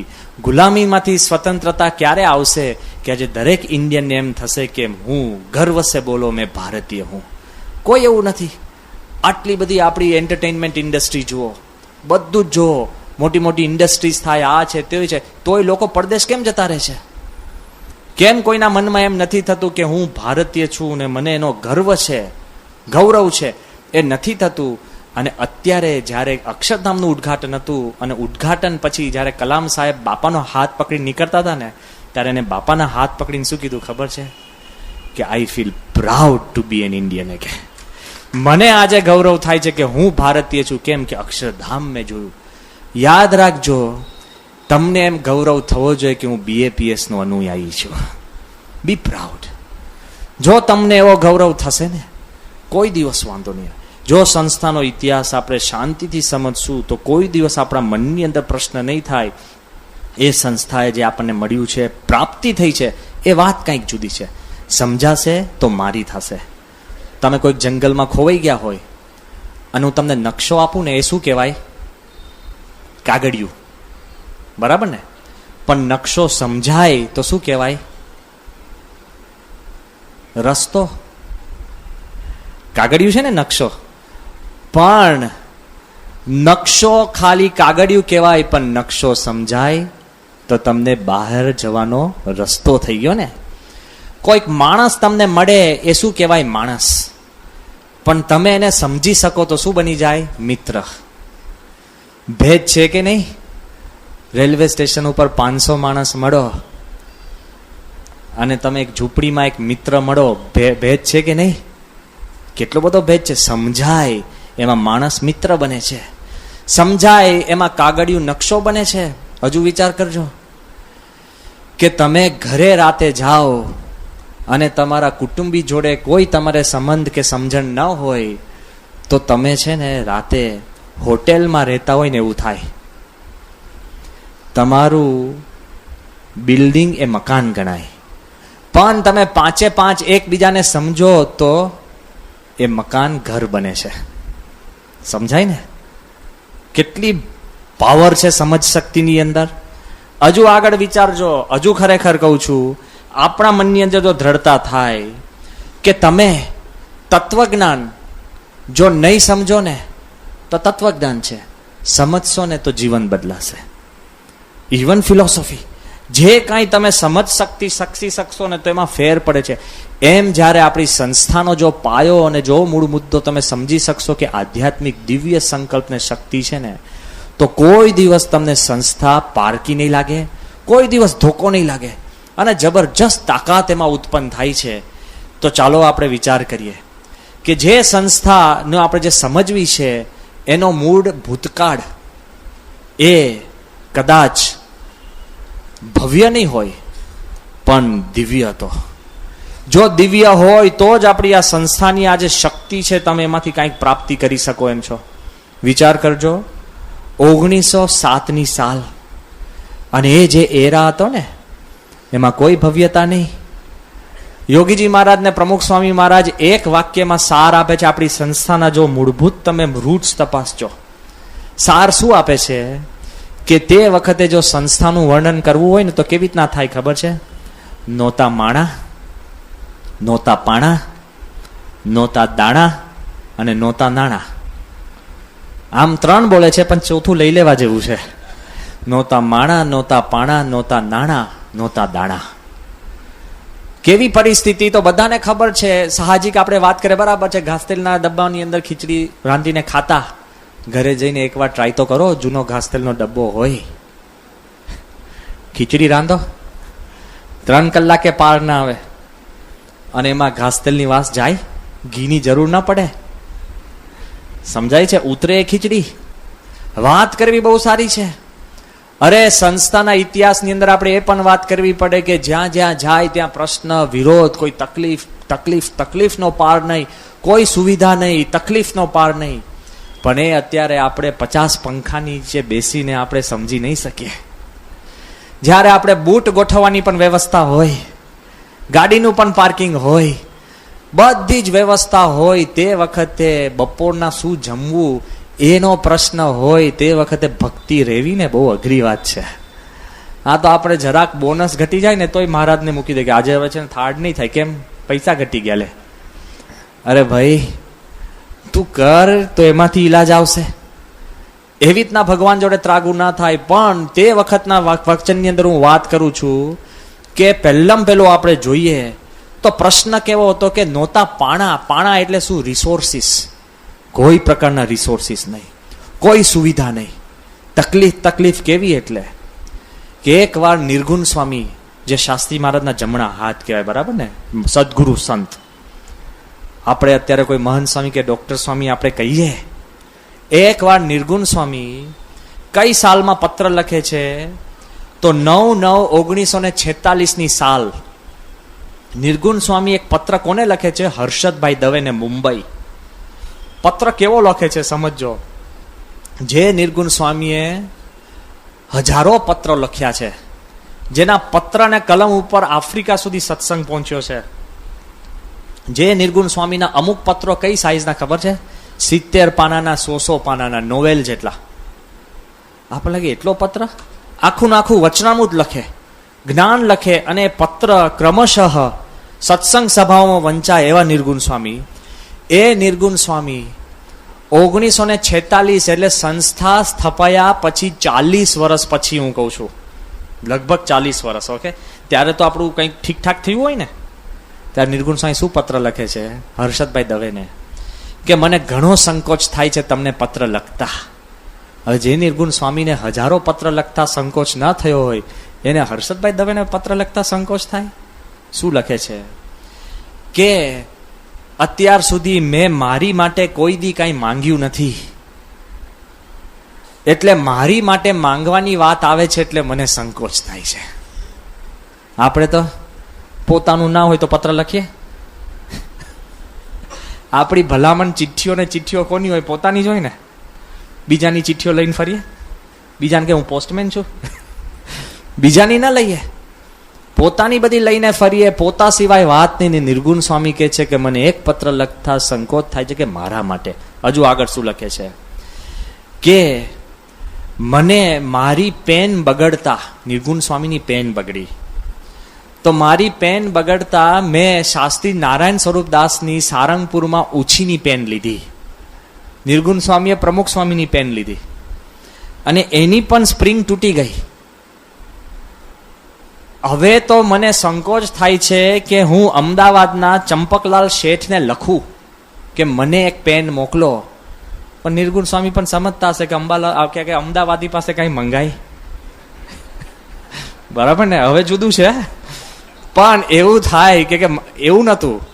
નિર્ગુણ સ્વામીને સંકોચ થતો કે ચંપકલાલ શેઠ માટે હું પેન કેમ નહીં માંગી શકું. કેટલી બધી ચિંતા.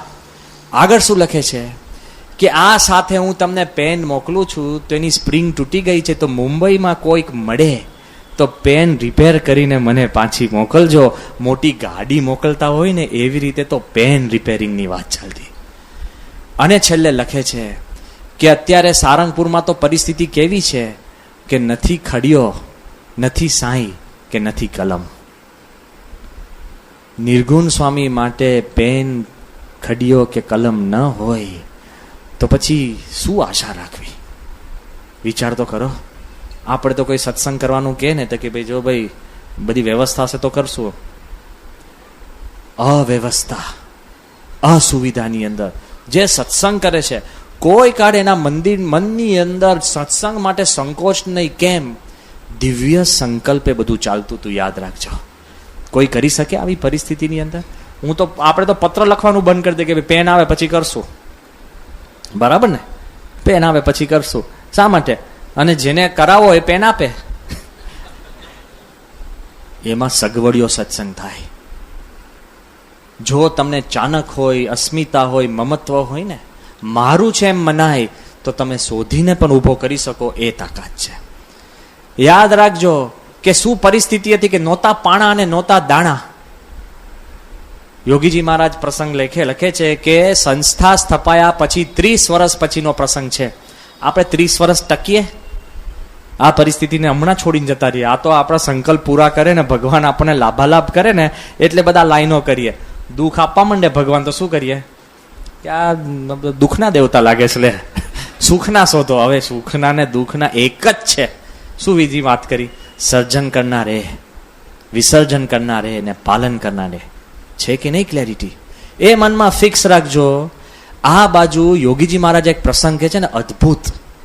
શું પરિસ્થિતિ! 30 વર્ષ સંસ્થાને સ્થપાઈ ગયા. 1937 સાલનો આ પ્રસંગ છે. યોગી બાપા ખૂબ હસતા હસતા કહેતા કે સારંગપુરમાં અમારે એક હરિદાસ ડોહા કરીને વૃદ્ધ સાધુ હતા.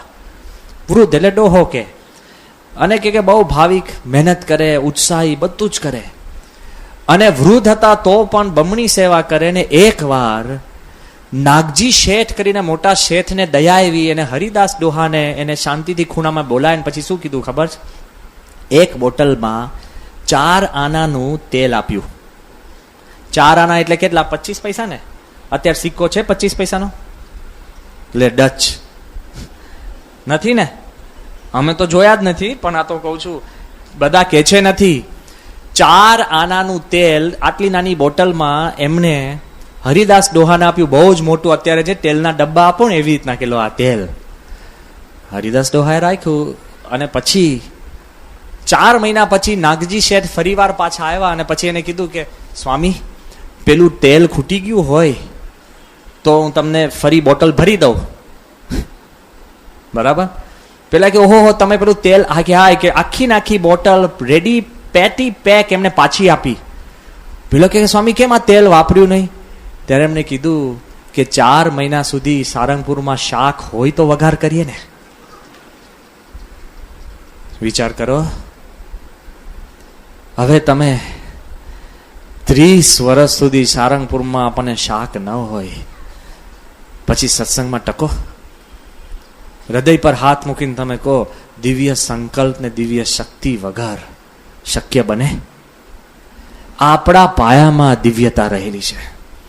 કોઈ દિવસ હવે તમને મનમાં થાય કે કોક જગ્યાએ ગઢડા ગયા હોય, સારંગપુર કે ડાંગરા ગયા હોય અને ખીચડી મળે અને ઘી ન મળે તો ખોટું લાગે? ઇતિહાસ જાણો. આપણા જે સંતો હરિભક્તો જે આમાં ખૂપી ગયા છે, કેવી રીતના સત્સંગ સાચવ્યો જેથી આપણને વારસામાં મળ્યું. અત્યારે જાહો જલાલી ભર જુવાની અને જે સત્સંગની વાહ વાહ થાય અને આપણે એમાં કૂદકા મારીએ, ભાઈ યાદ તો કરો કેવી રીતના દિવસો કાઢ્યા. એ જ્યારે નાગજી શેઠે જ્યારે એકદમ દયામણા થઈને જ્યારે એમણે આ હરિદાસને પૂછ્યું કે તમે ખાવ છો શું? એ કે સાકરના કટકા. પેલા કે સાકરના કટકા એટલે શું, મને દેખાડો. ત્યારે યોગીજી મહારાજ સમજાવે છે કે સાકરના કટકા એટલે શું, કે અમે આખો દી લાઠી દળ ને આજુબાજુથી છાસ માંગીને લાવીએ, છાસ માંગીને. બાપા કે અને રોટલો જે અમે બાજરો મળે એમાં પથરી જુદી કરવાનો અમારી પાસે અવકાશ નહીં. કારણ કે જો પથરી વીણીએ ને, જો બધા ખ્યાલ રાખજો, જો પથરી વીણીએ ને તો બાજરો અડધો થઈ જાય. બાજરાની ભેડી પથરીઓ દળીએ. સમજાય છે? એટલે ઘરે જઈને તમે જો થાળી ઉલાડો, તમારા ઘરવાળાને શાંતિ. કેમ? એમણે પણ એવું ના કરવું જોઈએ અને તમારે ઉલાડવી ના જોઈએ. બાજરાની ભેડી પથરીઓ પણ અમે દળી નાખીએ. હવે સાંભળજો. અને એના રોટલા બનાવીને સૂકવીને છાસની અંદર જ્યારે ભેગો કરીએ એટલે થોડુંક મલાઈ જેવો થાય રોટલો, અને હલાવીએ એટલે પથરી નીચે બેસી જાય કારણ કે કડક, અને ઉપરથી તળતી મલાઈ રોટલો અને છાસની મલાઈ અમે જમીએ ને એ સાકરના કટકા. વિચાર તો કરો કયા પાયા ઉપર સંસ્થા રચાઈ છે. Think about it and you will change. You cannot change the past. તમે ભૂતકાળ બદલી નથી શકવાના, પણ by knowing the past you can change your future. જો તમે ભૂતકાળ જાણી રાખશો ને તો તમારું ભવિષ્ય બદલો છો. કેમ કે કોક સમયમાં તમને કંઈક તકલીફ પડે તો તમે યાદ રાખજો, 40, 50 વર્ષ ખાલી રોટલો ને છાસ ઉપર આપણા રસોડા ચાલ્યા છે. એક શાક ઓછું તો શું કે મરી ગયા? કોઈ ચિંતા ના કરતા. જો if you know the past you will change your future.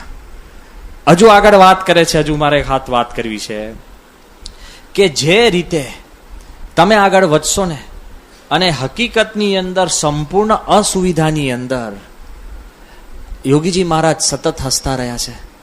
અને સંતો કે સાકરના કટકા. અત્યારે તો આપણને સાકર આપે ને તોય કે પેલી કટકાવાળી ના આપી, એમાંય આપણને પ્રશ્ન.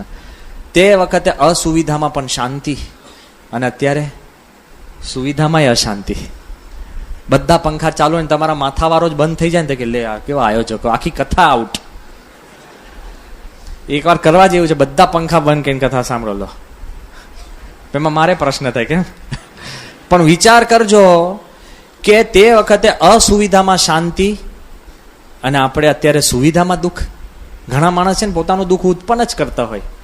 એક બહુ જ મોટો પૈસાદાર માણસ રેલવે સ્ટેશન પરથી એ પોતે ટ્રેનમાં ચડ્યો ફર્સ્ટ ક્લાસમાં. એની પત્ની, પૈસાદારનો માણસ એટલે સજીને તૈયાર હોય, સોના ઘરેણા આ તે ને ફરના કપડાં પહેર્યા હોય ને મોંઘા કપડાં ને આમ તેમ બેઠા હતા. અને સામે પણ એક ભાઈ બેઠા હતા, 2-3. અને પેલી પત્ની છે ને અમુક વઢકણી હોય એટલે કાંઈક ને કાંઈક વાંધો કે ખોદે કે આ થાય, બોલ ચાલતું જ હોય બરાબર સતત. અને તે વખતે પેલી બાઈ છે ને આમ બહાર જોવે તો કે જો ને બારે વરસાદ બહુ પડે છે, આ નથી, અહીંયા કાદવ છે, આ સ્ટેશન બરાબર નથી, ટ્રેન દૂર ઊભી રહી. નહીં, ઘણા આપણે આવું જ ચાલતો હોય ટ્રેનમાં. જે વખતે આપણે ટ્રેનમાં બેસે ને આખો રેલવે ડિપાર્ટમેન્ટ આપણો હોય ને એમ સૂચનો શરૂ થઈ જાય. તમને ખબર કોઈ સાંભળતું નથી. અરે સાંભળનારનો કંઈક અમલ થતો નથી તો તમે કઈ વાડીના મૂડા. તોય આપણી આખી જર્ની ચાલે. એમ પેલી બાઈ છે ને કાંઈક આમ વિરોધ ને આમ તેમ બધું ચાલતું. હવે એ ટોપિક બદલવા પેલો બિચારો જે પતિ હશે ને એને સામેવાળાને પૂછ્યું કે ભાઈ તમે શું કરો છો?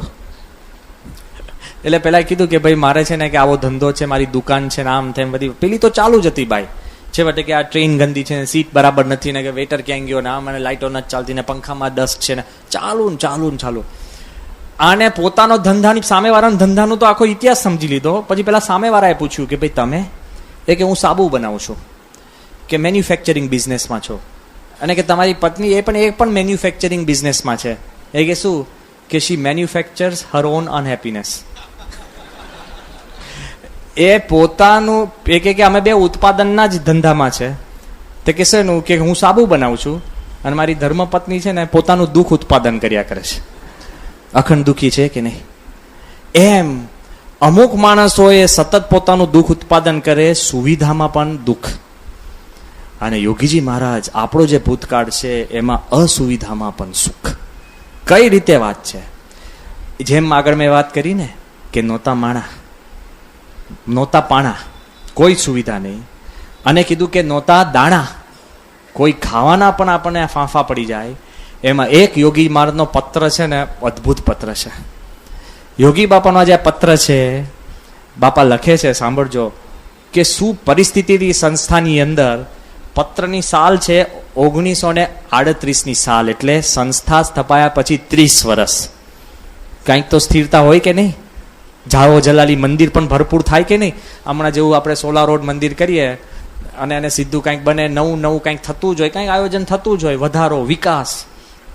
30 વર્ષની અંદર યોગીજી મહારાજ ગોંડલથી શાસ્ત્રીમાને પત્ર લખે છે. ટાઇટલ શું ખબર છે? કટોકટીનો સમય. શું કટોકટી? બાપા લખે છે કે કટોકટીનો મામલો. પછી યોગી મહારાજ લખે છે, સાંભળજો. બાપા કહે છે કે હે શાસ્ત્રી મહારાજ, મને ખબર નથી તમે ક્યાં છો, એટલે 2 પત્ર લખું છું, એક ચિત્રાસર ને એક ધર્મજ.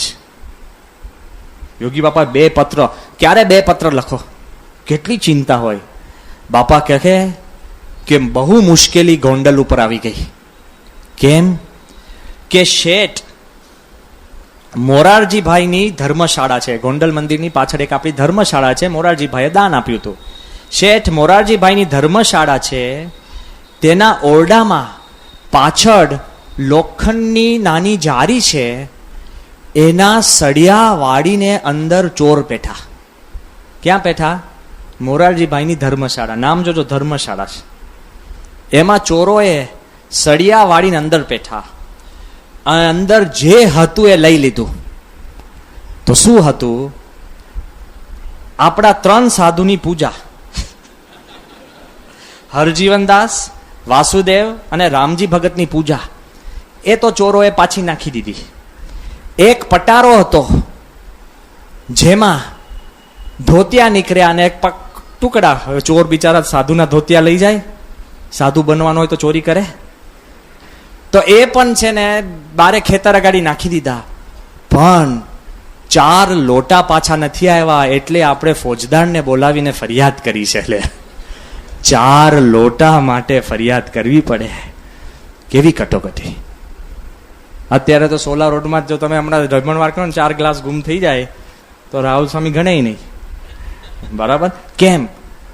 આ બાજુ 4 લોટા.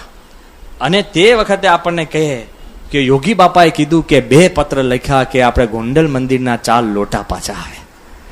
શું પરિસ્થિતિ. ખબર પડે આપણને. સારંગપુરનું મંદિર થયું ને એ શાસ્ત્રી મહારાજે મહારાજના દિવ્ય સંકલ્પ પૂરા કરવા માટે, જાઓ જલાલી માટે નહીં. મંદિર થઈ ગયું. તે દિવસે જ્યારે પ્રતિષ્ઠાનો ઉત્સવ કરવાનો હતો ત્યારે મંદિરના કોઠારી શાસ્ત્રી મહારાજને શું લખે છે ખબર? કે સારંગપુરના ઘણા બધા હરિભક્તો આવશે, આપણી પાસે ઉતારામાં રજાઈ કે ગાદલા નથી. શાસ્ત્રી મહારાજે એક આજ્ઞાપત્ર લખ્યો કે સારંગપુર મંદિરે જે ઉત્સવમાં આવે એ બધા એક રજાઈનું દાન લઈને આવે, ઘરેથી રજાઈ લઈને આવીને મંદિરમાં મૂકીને જાઓ તો આપણું મંદિર ભરપૂર થાય. રજાઈ. અત્યારે આપણે શાંતિથી ઉતારા છે ને, હા, આપણે સામેથી કેફથી કરે, બીજાને કહીએ કે જો મુંબઈ હોય ને તો અમારું મંદિર છે ત્યાં જઈને રહેજો. ગઢડા જજો, ગોંડલમાં હું ચિઠ્ઠી કરી દઈશ. લે, આપણે બીજાની ચિઠ્ઠી કરતા થઈ ગયા અને તે વખતે આપણા સારંગપુર મંદિરમાં રજાઈ ના મળે. મંદિર થઈ ગયું. શાસ્ત્રીજી મહારાજ છે ને, ઠાકોરજી પધરાવીને મહારાજનો સંકલ્પ પૂરો કરતા હતા. તો આવું થાય. આપણે બધી સુવિધા કરે ને પછી છેલ્લે મૂર્તિ પધરાવીએ. સમજાય છે? શાસ્ત્રી મહારાજનો આખો નેચર જુદો હતો. જબરજસ્ત ભગવત શ્રદ્ધા. કેટલું બધું એમની મંદિર, એમના મનની અંદર એવું ચાલતું હતું. તો ધન માટે કાંઈ કર્યું નથી. અને વિચાર કરીએ કે શાસ્ત્રી મહારાજે જે કીધું એ ખબર પડે. તો જેમ આગળ વાત કરી કે નોતા પાણા, નોતા માણા નાણા, અને પછી જેમ વાત કરે છે કે નોતા માણા. માણસની ખોટ એટલે કેટલી બધી ખબર છે. આ તમે સાંભળશો ત્યારે ખબર પડશે કે આપણને કોઈ ફરિયાદ કે કોઈ ગ્લાની થઈ જ ન શકે. કેટલી બધી પરિસ્થિતિ ગંભીર. એક વાર શાસ્ત્રી મહારાજે, યોગીજી મહારાજે ગોંડલથી 1938ની સાલનો શ્રાવણ માસની પારાયણનો ઓગસ્ટ મહિનો અને 8મી તારીખ, અત્યારના જ હું અવસરની વાત કરું છું, ગોંડલથી યોગીજી મહારાજે શાસ્ત્રી મહારાજને પત્ર લખ્યો. શું લખ્યું? કે શ્રાવણ મહિનાની ઘણો દાખલો કરીને પારાયણનું આયોજન કર્યું છે. સાંભળજો હવે બીજી લાઈન. તો ગામમાંથી 2 માણસો આવે છે અને કથા શરૂ થાય ત્યારે 4 ભેગા થાય છે. અત્યારે તો કાર્યકરો કેટલા છે? બરાબર ને? હજુ સાંભળજો કે શ્રાવણ માસની પારાયણની ગોઠવણી કરી છે. તો ગામમાંથી 2 જણ અને કથા શરૂ થાય ત્યારે 4 જણ. પણ આનંદની લહેરો છૂટે છે. કેમ? કે આવતીકાલે બીજા 10 હરિભક્તો બહારથી આવવાના છે. એટલે 14 હરિભક્તોની પારાયણ થશે. એટલે આનંદની લહેરો છૂટે છે. એટલે સાક્ષાત યોગીજી મહારાજ કથા કરતા હોય અને 14 હરિભક્તો, અને પરમ દિવસે 20 હરિભક્તોએ આવવાનું કેણ મોકલ્યું છે. એટલે સમયા ઉત્સવ જેવું થઈ જશે. 20 હરિભક્તો ગોંડલમાં ભેગા થાય એટલે સમયા ઉત્સવ. 4 હરિભક્તો એટલે પારાયણ. હું ક્યારની વાત કરું છું? ખાલી 70 વર્ષ પહેલાની વાત કરું છું. 4 હરિભક્તો એટલે પારાયણ. અને યોગી મહારાજ કે આનંદનો મોલ છવાઈ ગયો છે. સમજાય છે? નોતા માણા. વિચાર કરજો. હા, યોગી બાપા એવું કહેતા કે માણસ ભેગા થતા વિરોધ કરવા. સમજાય છે? કે અમે જયારે છાસ માંગવા જઈએ ત્યારે વડતાલથી સાધુઓ એટલા બધા માણસો આગળ મોકલે કે બંડિયાને આપતા નહીં, બંડિયાને આપતા નહીં, બંડિયાને આપતા નહીં. બહેનો આગળ ફરે જૂના મંદિરના કે ભાઈ એમને આપતા નહીં. એ કે પણ આપણા બહેનો પણ સુરવીર, એ પાછળ જાય ને કહેજો કે આને જ આપજો, આને જ આપજો, આને જ આપજો. વિચાર કરજો કે આપણી પાસે એવા માણસ નહીં, તો પણ ગમે તેવા વિરોધમાં, ગમે તેવા અસુવિધાની અંદર કોઈ દિવસ સત્સંગમાં મોડપ આવી નથી. કેટલી બધી દિવ્ય શક્તિ ને દિવ્ય તાકાત ને ભગવાનની શક્તિની એ તાકાત છે. ત્યારે આપણને ખબર પડે કે આ વસ્તુ આખી કંઈક જુદી છે. અને એમાં આપણને ખબર પડે. શાસ્ત્રી મહારાજને પોતાને પ્રશ્ન કેવો હું કહું છું, જેમ હરિભક્તો ઓછા ને એમ સંતો પણ એકદમ ઓછા. એક વાર સારંગપુરના હરિકૃષ્ણ સ્વામી એ શાસ્ત્રી મહારાજને પત્ર લખે છે. આ સાંભળવા જેવો છે. 37ની સાલનો ઇતિહાસ છે. શું લખે છે કે મારે 10 મોરચે લડવું પડે છે. ઘણી વાર તમને 10 કામ આપે ને તો કોઈ દિવસ ના પાડતા નહીં. તો સ્વામી મને આ 2 કામ, ત્રીજું કેમ? કરજો. બી સે યસ. ના પાડવી બહુ સહેલી છે, હા પાડવી અઘરી છે. કોઈ તમને કે હિમાલય ચડી શકો? ના, બહુ સહેલી વાત છે. પછી તો ગોદડું ઓડીને સુઈ જવાનું છે ને. હા પાડીને એટલે 10 વર્ષની ટ્રેનિંગ. બરાબર ને? લિફ્ટ બંધ, ઠંડા પાણીએ સ્નાન. હા પાડવી હિંમત જોઈએ. કોઈ કે ભગવાન છે? ના. મારી દ્રષ્ટિએ તો જે નથી માનતા ને એ નમાલા છે, જે માને છે શુરવીર છે. હા પાડવી અઘરી છે. હા પાડે ને એટલે આધ્યાત્મિક થવું પડે, માળા કરવી પડે, તીર્થ કરવા પડે, વ્રત કરવા પડે, ઉપવાસ કરવા પડે, સાધના કરવી પડે, શ્રદ્ધા રાખવી પડે. ના પાડવી તો બહુ સહેલી છે. અત્યારે દુનિયામાં ભલે લોકો કહેતા હોય કે ના પાડે એ બધા હોશિયાર ગણાય, મારી દ્રષ્ટિએ તો હા પાડે ને એ હિંમતવાળા છે, શુરવીર છે. તો આ બાજુ શાસ્ત્રીજી મહારાજને એમને જ્યારે હરિકૃષ્ણ સ્વામી લખે છે પત્ર કે મારે 10 મોરચે લડવું પડે એમ છે, કે અત્યારે તમે મને 4 સંતો આપ્યા છે, એમાંથી 2 બીમાર છે, 1 વૃદ્ધ છે, હું એકલો છું, હું ભંડારી, હું કોઠારી, હું પૂજારી, હું મંદિરનું કારખાનું ચલાવું, હું હિસાબ લખું, હું આ કરું, હું થાકી ગયો છું, પણ 10 મોરચે મારાથી લડાય એવું નથી, તમે 1 સાધુ મોકલો. શાસ્ત્રીમાં શું પત્રમાં જવાબ લખે છે સાંભળજો. શાસ્ત્રીમાં જવાબ લખે છે, શાસ્ત્રી મહારાજ કે તમારી વાત સાચી. સ્વામી કે અત્યારે મારે તમને સાધુ મોકલવો હોય તો ગોંડલથી મોકલવો પડે, પણ એ સાધુને ગોંડલથી મોકલવા માટેની જોડ આપણી પાસે નથી, સાધુની જોડ નહીં. અને મને તમારા ઉપર અતિ દયા આવે છે, એટલે મારી જોડે 1 સાધુ છે, હું તમને મોકલું તો હું મારો સાધુ તમને મોકલું તો હું જોડ વિનાનો થઈ જાઉં, એટલે મારી પાસે પણ જોડ નથી, તો હું તમને સાધુ ક્યાંથી મોકલી શકું. કોણ? બ્રહ્મ સ્વરૂપ શાસ્ત્રીજી મહારાજ, ધ ફાઉન્ડર. એની પાસે કોઈક સંત ના હોય તો દિવ્ય સંકલ્પ સિવાય, ભગવાનની શક્તિ સિવાય આ પરિસ્થિતિની અંદર જ્યારે વડતાલ સંસ્થા સામે હોય, બધા સામે હોય, અને સંસ્થા ટકે અને વિકસે, એ શક્ય છે? તો કેટલી બધી તાકાત છે આપણી સંસ્થાની અંદર, મૂળ પાયાની અંદર ભવ્ય નથી પણ દિવ્ય છે. Keep that in mind. સંપૂર્ણ દિવ્ય છે. અને પછી શાસ્ત્રી મહારાજ શું લખે છે ખબર છે? શાસ્ત્રી મહારાજ કહે કે એક સમય મેં પણ 4 કામ, ભંડાર, કોઠાર બધું એકલા હાથે કર્યું છે. મને વિશ્વાસ છે કે તમે 10 મોરચે લડી શકશો. દેહ તો કૃતજ્ઞ છે, દેહ સામે ધ્યાન ન આપતા, અને દેહ પાસે જેટલી સેવા થાય એટલી કરી દેજો. પણ મારી એક વિનંતી રાખજો કે ભલે કોઠારનું કામ ઓછું થાય, ભલે કારખાનું કામ વહેલું મોડું થાય, ભલે શાસ્ત્રી મહારાજ શું કે છે કે ભલે બીજા નાના મોટા કામ ઓછા વધતા થાય, પણ ઠાકોરજીની સેવા ઓછી વધતી ન કરતા, એટલે એને પ્રાધાન્ય આપીને તમે કામ કરજો. એટલે મંદિરો ચાલ્યા છે.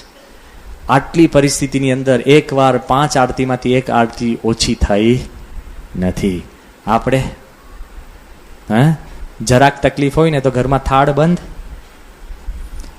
જરાક ભગવાન કંઈક પ્રશ્ન થાય અને આપણું બોનસ ઓછું થઈ જાય કે જોબ બદલાઈ જાય તો પછી આરતી બંધ. સમજો, કોઈક આપણા મનની અંદર ભક્તિ છે ને, સુવિધાને આધારે એનો વિકાસ કે એનો લય થવો ના જોઈએ. It should be independent. એવી મનની અંદર દ્રઢતા હોવી જોઈએ, તો આપણો પોતાનો વિકાસ થતો હોય છે. તો એ પણ આપણને ખબર પડે. અને આગળ તમે જેમ જતા જઈએ કે આપણી સંસ્થાની અંદર જેમ આગળ જશો ત્યારે ખબર પડશે કે નહોતા નાણાં. યોગીજી મહારાજે પણ પ્રશ્ન વારંવાર લખ્યા છે. આજે તમારા હરિભક્તોની નાની નાની સેવા છે ને, એનાથી સંસ્થા ચાલે છે. કેવી સેવા? તો યોગીજી મહારાજ 36ની સાલની અંદર શાસ્ત્રી મહારાજને કાગળ લખે છે, ગોંડલ મંદિરનું કામ. શાસ્ત્રી મહારાજ આ પરિસ્થિતિની અંદર જો બોચાસન મંદિર કર્યું, પૂરું થયું ના થયું સારંગપુર શરૂ કર્યું, હજુ સારંગપુરના શિખર ચડે એ પહેલા ગોંડલનું શરૂ કર્યું. ગોંડલમાં શું ગંભીર પરિસ્થિતિ છે, યોગીમાં પત્ર લખે ત્યાં સુધી તો અટલાદરામાં પ્રમુખ સ્વામીને ચૂનો પીલવા મૂકી દીધા. અને હજુ તો બધા મંદિરો ઠીક થાય એ પહેલા ગઢડામાં ટેકરા ઉપર જમીન લઈને ત્યાં ખાત કરીને આરસનું મંદિર શાસ્ત્રી મહારાજે શરૂ કર્યું. બીજો કોઈ કરે નહીં. જો ભક્તિ કેટલી હશે. ગોંડલમાં મંદિર ચાલતું હતું અને યોગીજી મહારાજ પત્ર લખે છે, સાંભળો હજુ.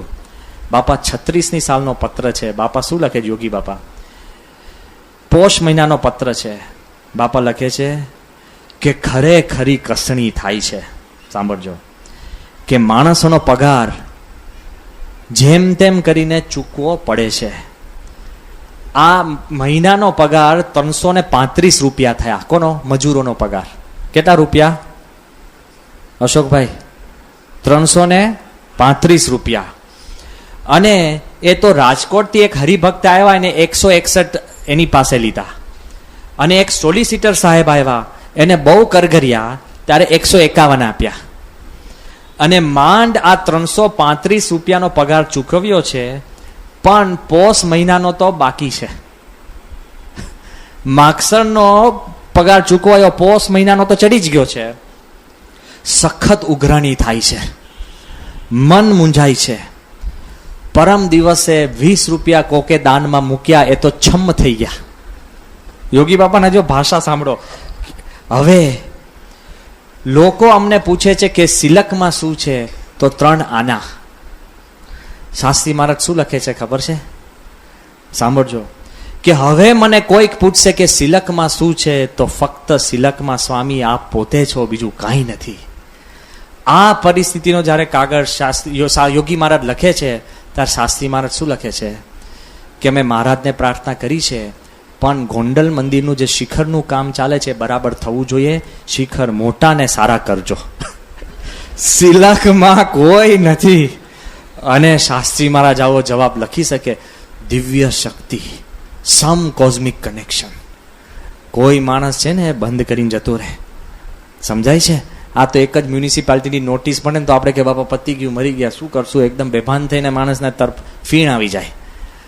અત્યારે લાગે કે ઓઇલના પ્રાઇસ વધી ગયા તો શું કરશું, પતી ગયું. અત્યારે ટેન્શન ને હાઈ બીપીની ગોળીઓ લેવા માંડે.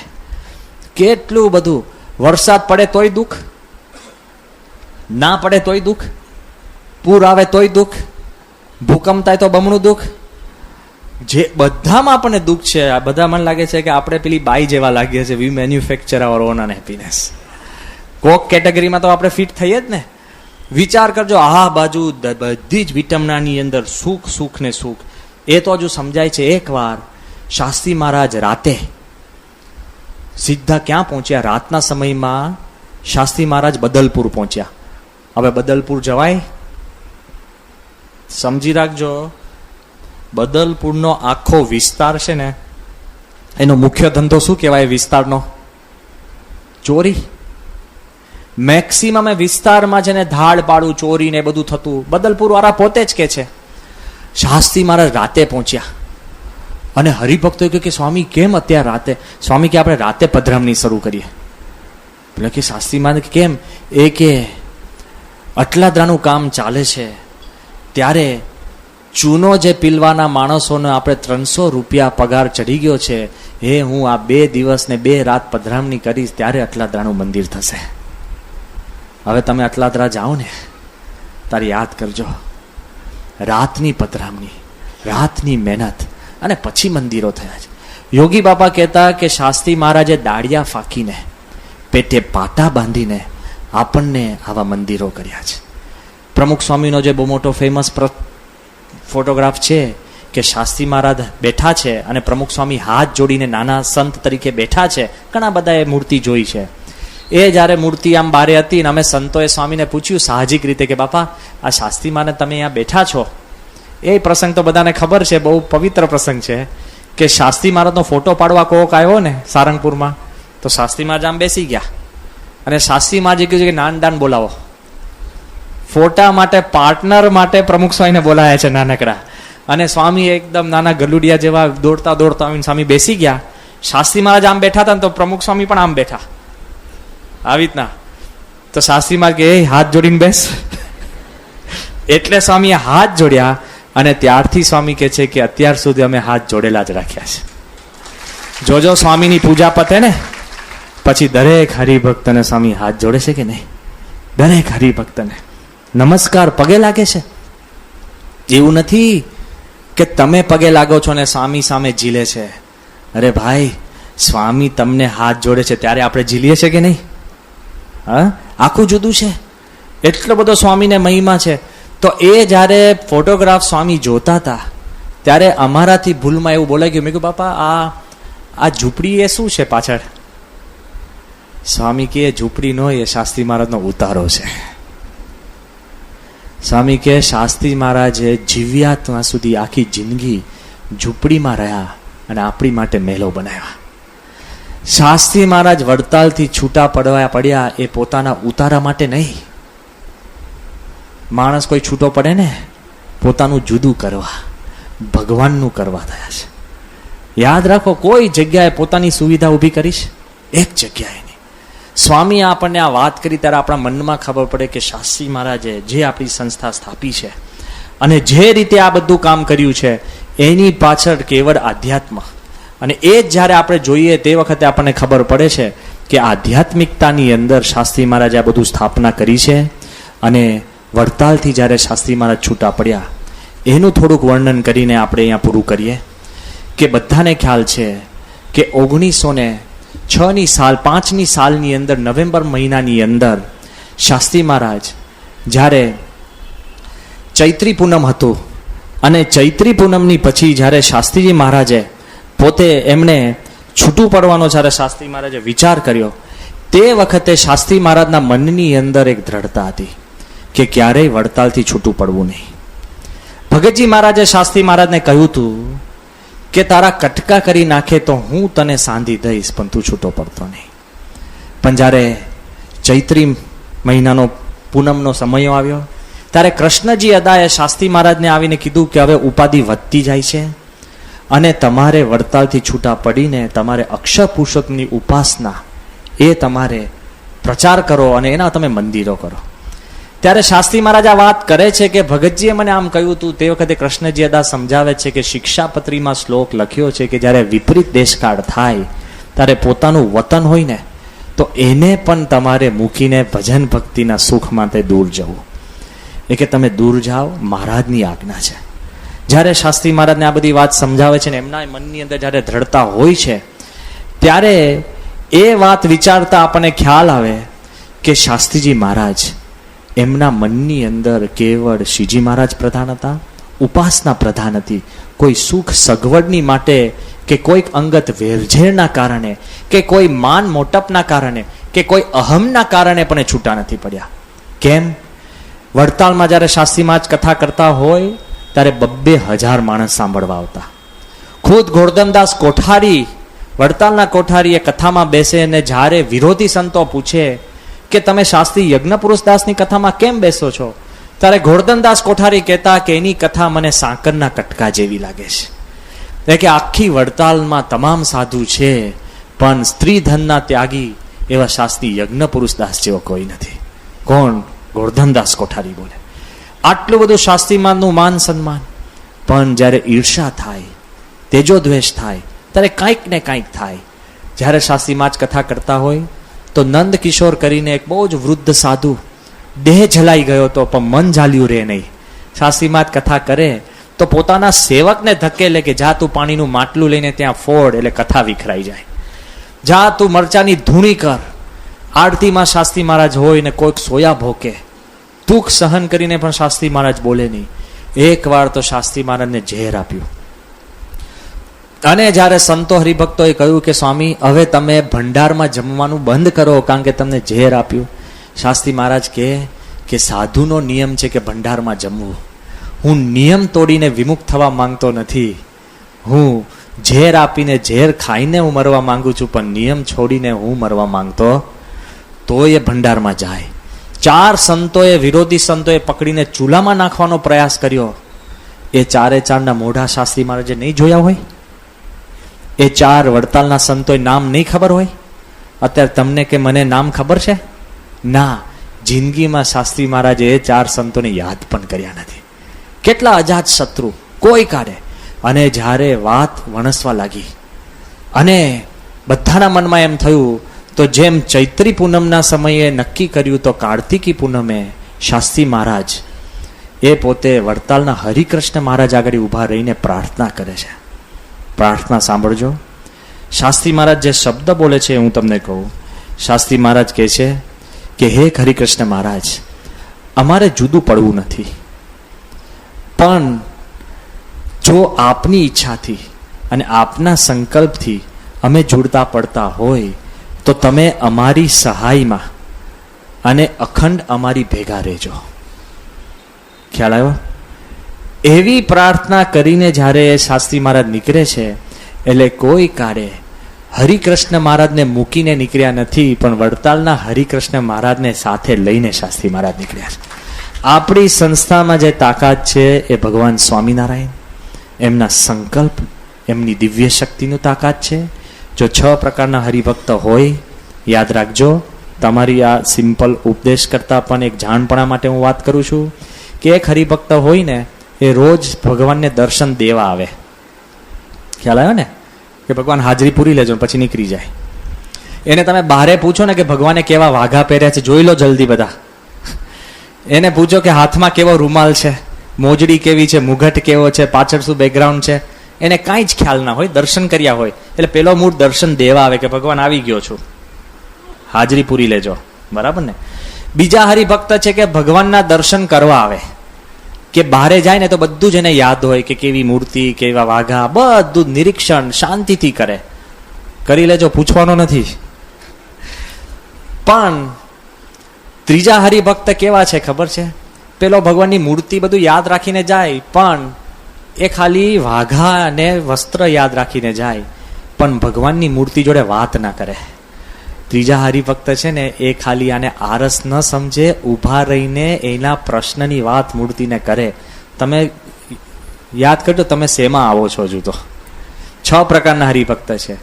એક દર્શન દેવા આવીને જતા રહે, એક મૂર્તિનું વર્ણન યાદ રાખીને જાય દર્શન કરીને, ત્રીજા છે મૂર્તિ સાથે વાતો કરે. પણ એ કેવા હોય ખબર છે?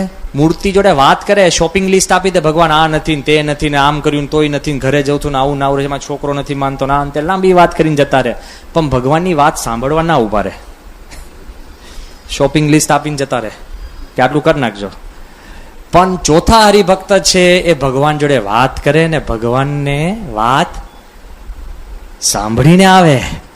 ભગવાન વાત કરે છે, હા, શંકા ના રાખતા. યોગી બાપા ગોંડલમાં ઘનશ્યામ મહારાજ જોડે રોજ વાતો કરે, અને સંતોએ કીધું કે બાપા તમે ઘનશ્યામ મહારાજ જોડે રોજ વાતો કરો છો તો ઘનશ્યામ મહારાજ તમારા જોડે જવાબ આપે છે? બાપા કી આપે છે ને. તો કે બાપા ઘનશ્યામ મહારાજ તમને જવાબ આપે, અમને કેમ નથી સંભળાતું? બાપા કે ગુરુ એ તો ટેલિફોન જેવું હોય, જેની પાસે રિસીવર હોય ને એને જ સામેવાળાનું સંભળાય. જો સંભળાય છે, તમે ભગવાનની મૂર્તિ આગળ ઉભા રહો ને દિલ ખોલીને ઉભા રહો તો ભગવાન વાત કરશે. પણ પાંચમા હરિભક્ત હોય ને એ ભગવાન પાસે છે ને પોતાનું મન મૂકીને જાય. એટલે ભલે જ્યાં હોય, કરતા હોય, ઘરે હોય, ગમે ત્યાં હોય, પણ એનું મન ભગવાનની પાસે હોય એવા હરિભક્ત હોય. પણ છઠ્ઠા કેવા જ ખબર છે? ભગવાનની મૂર્તિ ભેગા લઈને જાય, ધંધો કરે, બહારે જાય, ગમે ત્યાં જાય, ભગવાનની મૂર્તિ એની ભેગી અખંડ હોય. આ અચલ મૂર્તિ નથી, ચલ મૂર્તિ છે ભાઈ. તમે એને કહેશો તો તમારી ભેગી અખંડ ફરશે. એમ શાસ્ત્રી મહારાજ વડતાલના હરિકૃષ્ણ મહારાજને ભેગા લઈને નીકળ્યા છે. એ પ્રતાપે આપણી સંસ્થાનો આટલો જબરજસ્ત વિકાસ છે. ભગવાનની તાકાત છે, દિવ્ય શક્તિ છે. અને એટલું યાદ રાખજો કે કોઈ કાળે આવતીકાલે જે આપણે વાત કરવાની છે એ આપણી સંસ્થાનો વર્તમાન કાળ. યાદ રાખજો કે જે જ્યારે શાસ્ત્રી મહારાજ ધામમાં જવાની એની પર હતા ત્યારે ભલભલા જૂના મંદિરના માણસો બધા કહેતા કે યજ્ઞ પુરુષ છે ત્યાં સુધી બધું ચાલ્યું, પણ યોગીજી મહારાજ શું કરશે? પ્રમુખ સ્વામીનું તે વખતે તો નામ નિશાન નહોતું, બધાના મનમાં હતું. શાસ્ત્રી મહારાજે કીધું હતું કે જ્યારે હું પ્રમુખ સ્વામી મહારાજને પ્રમુખ બનાવું છું ત્યારે 50 વર્ષ સુધી હું સંસ્થાના પાયા પાતાળમાં નાખીને જાઉં છું. શાસ્ત્રી મહારાજે કીધું કે મેં એક કાર્ય એવું નથી કર્યું એના પરથી મને પસ્તાવો થયો હોય. શાસ્ત્રી મહારાજે કીધું હતું કે હું જોઉં છું, તમને મનાતું નથી, તમને દેખાતું નથી.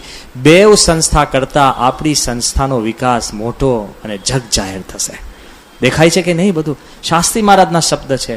પણ શાસ્ત્રી મહારાજ પછી જ્યારે યોગીજી મહારાજ આવ્યા, કાલે આપણે જોઈશું, બધાને એમ હતું કે શાસ્ત્રી મહારાજે મંદિરો કર્યા, પણ યોગીજી મહારાજે એ મંદિરો છે ને માણસોથી ભરપૂર કર્યા. બાળ યુવક મંડળને શું ને શું કર્યું. શાસ્ત્રી મહારાજના વખતમાં ખૂણે ખાંચડે વિરોધ થતો હતો. યોગી મહારાજના દર્શન અને વાણી અને સ્પર્શથી તમામ વિરોધ શમી ગયો. કેટલી બધી તાકાત! યોગીજી મહારાજે જે વિકાસ કર્યો અને મંદિરો અને સત્સંગનું જે પોષણ કર્યું એ બધું જ જુદું. અત્યારે જે સંકલ્પો યોગીજી મહારાજ કર્યા ને એ બધા જ સંકલ્પો વર્તમાન કાળે સિદ્ધ થયા. યોગી બાપાએ કહ્યું કે ગોંડલની અંદર દરવાજો થયો, સોનાનું સિંહાસન થયું. બાપા કે કોઈક અમને લાખ રૂપિયા આપે, એક મ્યુઝિયમ કરવું છે, અને ગાંધીનગરમાં અક્ષરધામનું મ્યુઝિયમ થયું. બાપા કે યમુના નદી વિવળ થઈ ગઈ છે કે અહીંયા આગળ મંદિર થાય ને થાય. આપણને 33 વર્ષમાં કેટલી સરકારો, કેટલાય ગવર્નર, 8 ગવર્નર બદલાઈ ગયા અને જુદી જુદી જગ્યા દેખાડી. એક વાર તો રાજીવ ગાંધીએ આપણને જગ્યા આપી, એના 5 લાખ ભર્યા અને પાછી સરકારે જગ્યા લઈ લીધી, 5 લાખ પાછા આપ્યા. કોઈ દિવસ આવે? બધું પાછું આવ્યું. બધાના મનમાં નિરાશા આવી ગઈ. પણ યોગી મહારાજે કહ્યું હતું કે યમુના કિનારે કરવું છે, તો દિલ્હી અક્ષરધામ થયું કે નહીં થયું. યોગીજી મહારાજના સંકલ્પોની કાલે વાત કરશું. પ્રમુખ સ્વામીની જે એમની દિવ્યતા અને જે ભવ્યતા, જે કાર્ય શક્તિની કાલે આપણે જોઈશું કે યોગીજી મહારાજે તો એટલા બધા સંકલ્પ કર્યા. એ સંકલ્પ પ્રમાણે જે સત્સંગનો વિકાસ થયો છે અને જે પ્રમુખ સ્વામીની દિવ્ય શક્તિ પ્રમાણે જે વિકાસ થયો છે એ આપણે આવતીકાલે જોઈશું. અને પરમ દિવસે આપણી સંસ્થા 50 વર્ષ પછી કેવી સભા થતી હશે, કેવી ઘર સભા થતી હશે, કેવી પૂજા થતી હશે. જે દુનિયાની અંદર જે વિકાસ થતો હશે એમાં તમે અને તમારા સંતાનો કેવી રીતે જીવતા હશો. કારણ કે યાવત ચંદ્ર દીવા કરો ત્યાં સુધી આપણી સંસ્થા રહેશે. તો ફરીવાર આજના દિવસે, આ પહેલા દિવસે આપણે આભાર વૃત્તિથી આ દિવસ પૂર્ણ કરીએ છીએ કે પ્રથમ દિવસે આપણે ભગવાન સ્વામિનારાયણનો આભાર માનીએ કે એ પૃથ્વી પર આવ્યા તો આપણી BAPS સ્વામિનારાયણ સંસ્થા થઈ શકે. બીજો આભાર આપણે માનીએ છીએ કે ગુણાતીતાનંદ સ્વામીનો, કારણ કે અક્ષર છે તો અક્ષર પુરુષોત્તમ થઈ શકે ને. ત્રીજો આપણે આભાર માનીએ છીએ ભગતજી મહારાજનો કે એમણે જે અક્ષર પુરુષોત્તમનું જ્ઞાન, એ જાય છે અક્ષર છે, જુએ છે અક્ષર છે, બેઠું છે અક્ષર છે, એ અક્ષર પુરુષોત્તમનું જ્ઞાન જે ભગતજી મહારાજે એ પેસિવલી જે પકડી રાખીને શાસ્ત્રી મહારાજને આપ્યું, એ ભગતજી મહારાજનો આપણે આભાર માનીએ છીએ. સૌથી વધારે આભાર આપણે શાસ્ત્રી મહારાજનો માનીએ છીએ, કારણ કે જે ખૂણિયું જ્ઞાન અક્ષર પુરુષોત્તમનું હતું તેને જાહેર ચોકમાં મૂકીને મૂર્તિમાન કરી દીધું, જેથી BAPS સંસ્થા સ્થપાઈ. યોગીજી મહારાજનો આભાર માનીએ છીએ કે જે સંસ્થા આપણને પોષણ કરીને છેક સુધી પહોંચાડી. અને પ્રમુખ સ્વામી મહારાજ કે જે અક્ષર પુરુષોત્તમનું જ્ઞાન જે નાનું હતું, ખૂણિયું હતું, ખૂણામાં હતું, એ લઈને બધાને ખબર છે ગયા સાલ ટોરોન્ટોમાં મંદિર થયું ત્યારે એના જે પ્રાઇમ મિનિસ્ટર સ્ટીવન હાર્પર, જે ચુસ્ત ક્રિશ્ચિયન, એ આવીને અક્ષર પુરુષોત્તમ મંદિરની જ્યારે આરતી ઉતારે અને આખા કેનેડાનું આપણું મંદિર ભેટ આપે, આનથી વધારે જગ જાહેર અક્ષર પુરુષોત્તમનું જ્ઞાન પ્રમુખ સ્વામીએ મૂકી દીધું. તો સ્વામીનો આભાર માનીએ છીએ. અને દરેક નાના મોટા હરિભક્તો જેને પોતાનું બલિદાન ભોગ આપીને સંસ્થા આપણને ભેટમાં આપી છે, તો યાદ રાખજો આ ઇતિહાસ કોનો છે? આપણો છે. તમારો થશે તો એનું ગૌરવ થશે, ચટપટી થાય. આપણો છે તો ક્યારેય કંટાળો નહીં આવે. અને આપણો છે તો ભૂતકાળ પાસે એક શક્તિ છે તમારું વર્તમાન બદલવાની અને ભવિષ્ય બદલવાની. તો આજના દિવસે પ્રાર્થના કરીએ કે આવતીકાલે આપણે જે સંસ્થાનું પોષણ થયું એ સાંભળીને પરમ દિવસે જે ભવિષ્ય છે એ પણ આપણે આવતીકાલે આપણે ભેગા થઈએ. એ જ આજના દિવસે પ્રાર્થના. સ્વામી નારાયણ નારાયણ નારાયણ.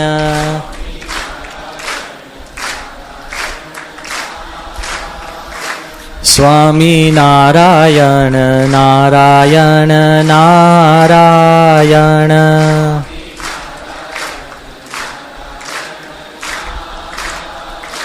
સ્વામી નારાયણ સ્વામી નારાયણ.